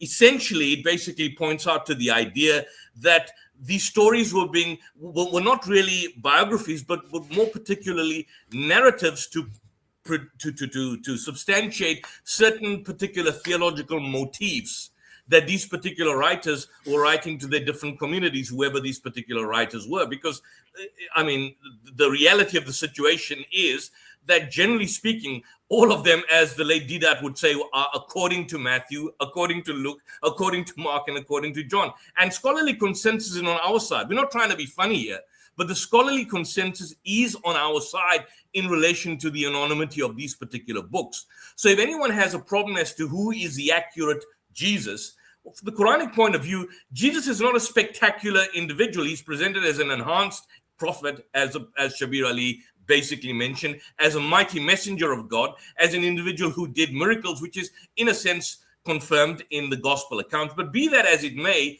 there is no biography which you can essentially critique to say, look, this never happened. It is, as Rudolph has stated, an argument, but an argument to take a corrective approach. So when you look at the aspects of the crucifixion, when the Quran denounces the crucifixion, it's not necessarily making a corrective approach in relation to a historical position, but it's actually taking a corrective approach with regards to a theological position, that from a Christian point of view, Jesus' death is a necessity, and it's necessary because of his death, he will basically redeem humanity of its sins. He's an atonement. So the Quran takes a position in relation to that and denounces that for a particular theological reason, which is that nobody can die for the sins of humanity. And I think my time is up. I leave it at that. Thanks very much, Yusuf. We'll move on to Samuel for your closing argument of 4 minutes. You need to go off mute, Samuel. Thank you, gentlemen, for a lively discussion. And you've given me 1 point to think about and go away. And so that's always a good thing. To conclude, let me just get my points up here. I just want to give a bit of a summary as to what we've done. I was looking at, so I looked at the fact that there are different views about Jesus in the world. There's the Christian view, the Muslim view, the Baha'i view, and other views. And that the way that we should determine what is true is to look at it from a historical and theological point of view. Historical in terms of the normal tools of history, but also theological to see that Jesus was a Jew in that story of the Old Testament and, being the Messiah and what that meant. And so there are those two aspects to look at. The New Testament itself, we've seen, is made up of many different witnesses from his disciples. This is actually what Jesus himself commissioned. He commissioned disciples fulfilling Israel's mission to be a witness to the world. Because there are these different ones, there are differences, as we've discussed today, that you've got to work through. But that's the nature of any eyewitness material. You've just got to work that through. These are the earliest documents. We saw that the teachings and narrative of Jesus can be seen in a fixed form no later than 17 years after his death and resurrection, and that it confirms the previous scriptures about the resurrection, about the Messiah bringing the resurrection kingdom and bringing atonement. I also brought up Daniel Boyarin, who said that the ideas of a divine Son of God predate Christianity. And so the idea that we can say that these stories of Jesus come from a development and later, Daniel Boyarin says, no, you can't say that. You can't say that. These ideas were there already. I've seen that the Bible is confirmed by history. We looked at I referred to Josephus and a whole range of others, which confirm the biblical account of John the Baptist, Jesus' brother, Jesus and his life. And many people like Herod and all the other characters that we see in the Bible, we see also recorded in Josephus, and this is confirmed. And so historians actually use the New Testament as a historical document. You can go and read the Oxford and Cambridge history of the ancient world, and they are regularly referring to the Bible. I even showed an example of where the Qur'an in Surah 5 talks about Christian judging by the gospel. And so that's what we're commanded to do. And also I showed from Ibn Ishaq where the Gospel of John is specifically named and identified as a source that you can refer to prove Muhammad, therefore endorsing it itself. I was a little surprised at Shabir and Yusuf saying that the Quran sort of isn't this historical stories about Jesus. I don't think I've misheard you there, but that it's actually just taking up the stories that we're told. And so my understanding there is that it is more of a theological engagement rather than a historical engagement. I think Yusuf actually said that it can't be judged historically. And so I just want to say that the Quran, if that's the case, it's not even claiming to give genuine history. It's not claiming to give history. It's claiming to give an engagement with the theological ideas of the time. And so for that reason, I want to encourage people, if you want to know the historical Jesus, you need to begin with the gospel accounts in the New Testament. Thank you very much. Thanks very much, Samuel. We're going to conclude with Dr. Shabir. Dr. Shabir, you've got 4 minutes in your closing statement.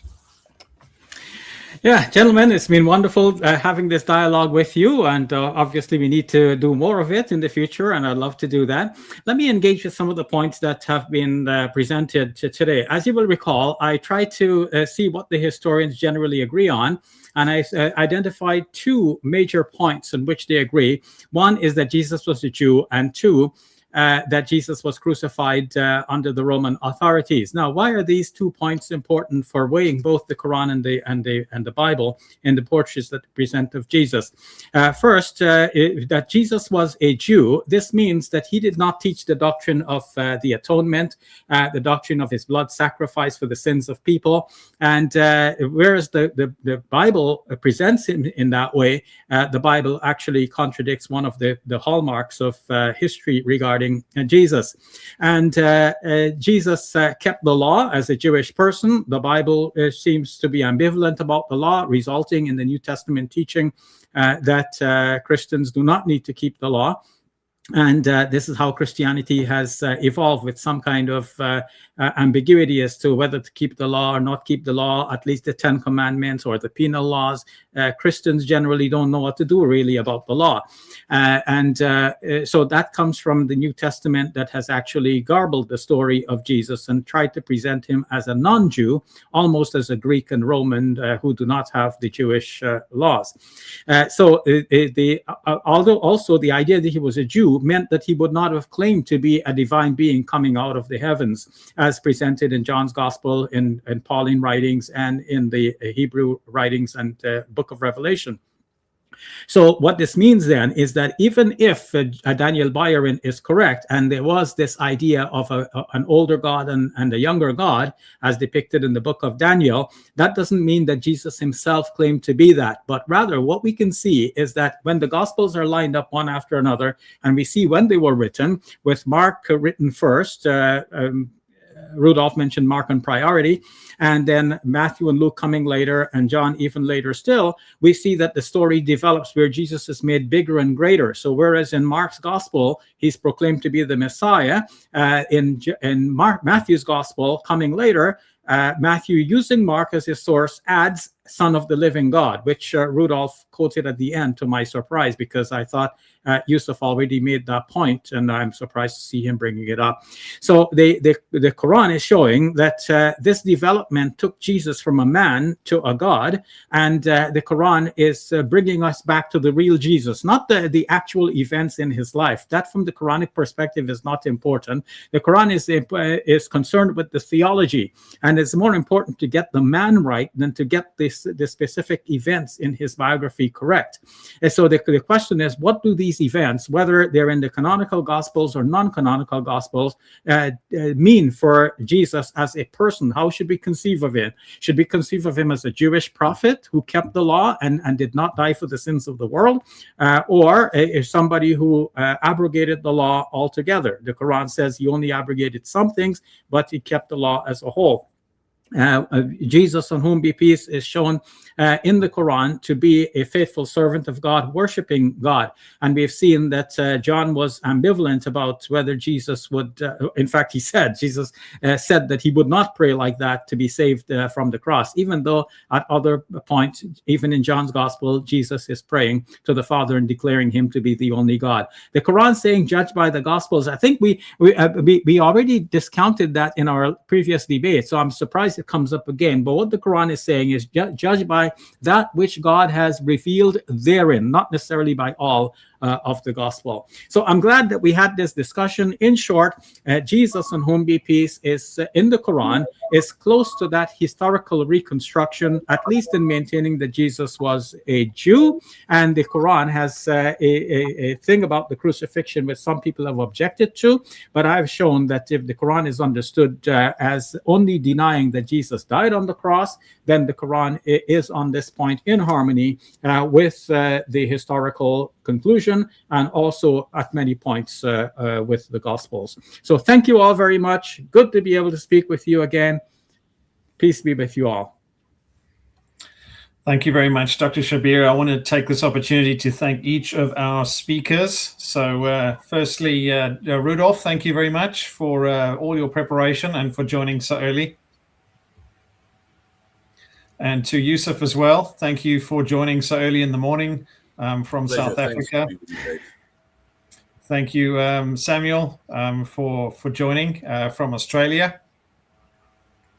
That's fine. Yep. And Dr. Shabir, thanks for staying up so late in Canada. Okay, no, it's been my pleasure. And by the way, your dad was mentioned in the course of this dialogue, and that brings back fond memories. May God have mercy on him and bless you all. Thank you. Thank you. And thank you for a great and respectful discussion, and also to everyone online who joined today. I wish each of you a good day or evening, depending on where you are in the world. And thanks for joining. Thanks, everybody. Bye-bye. Good Goodbye. night. Cheers. Okay.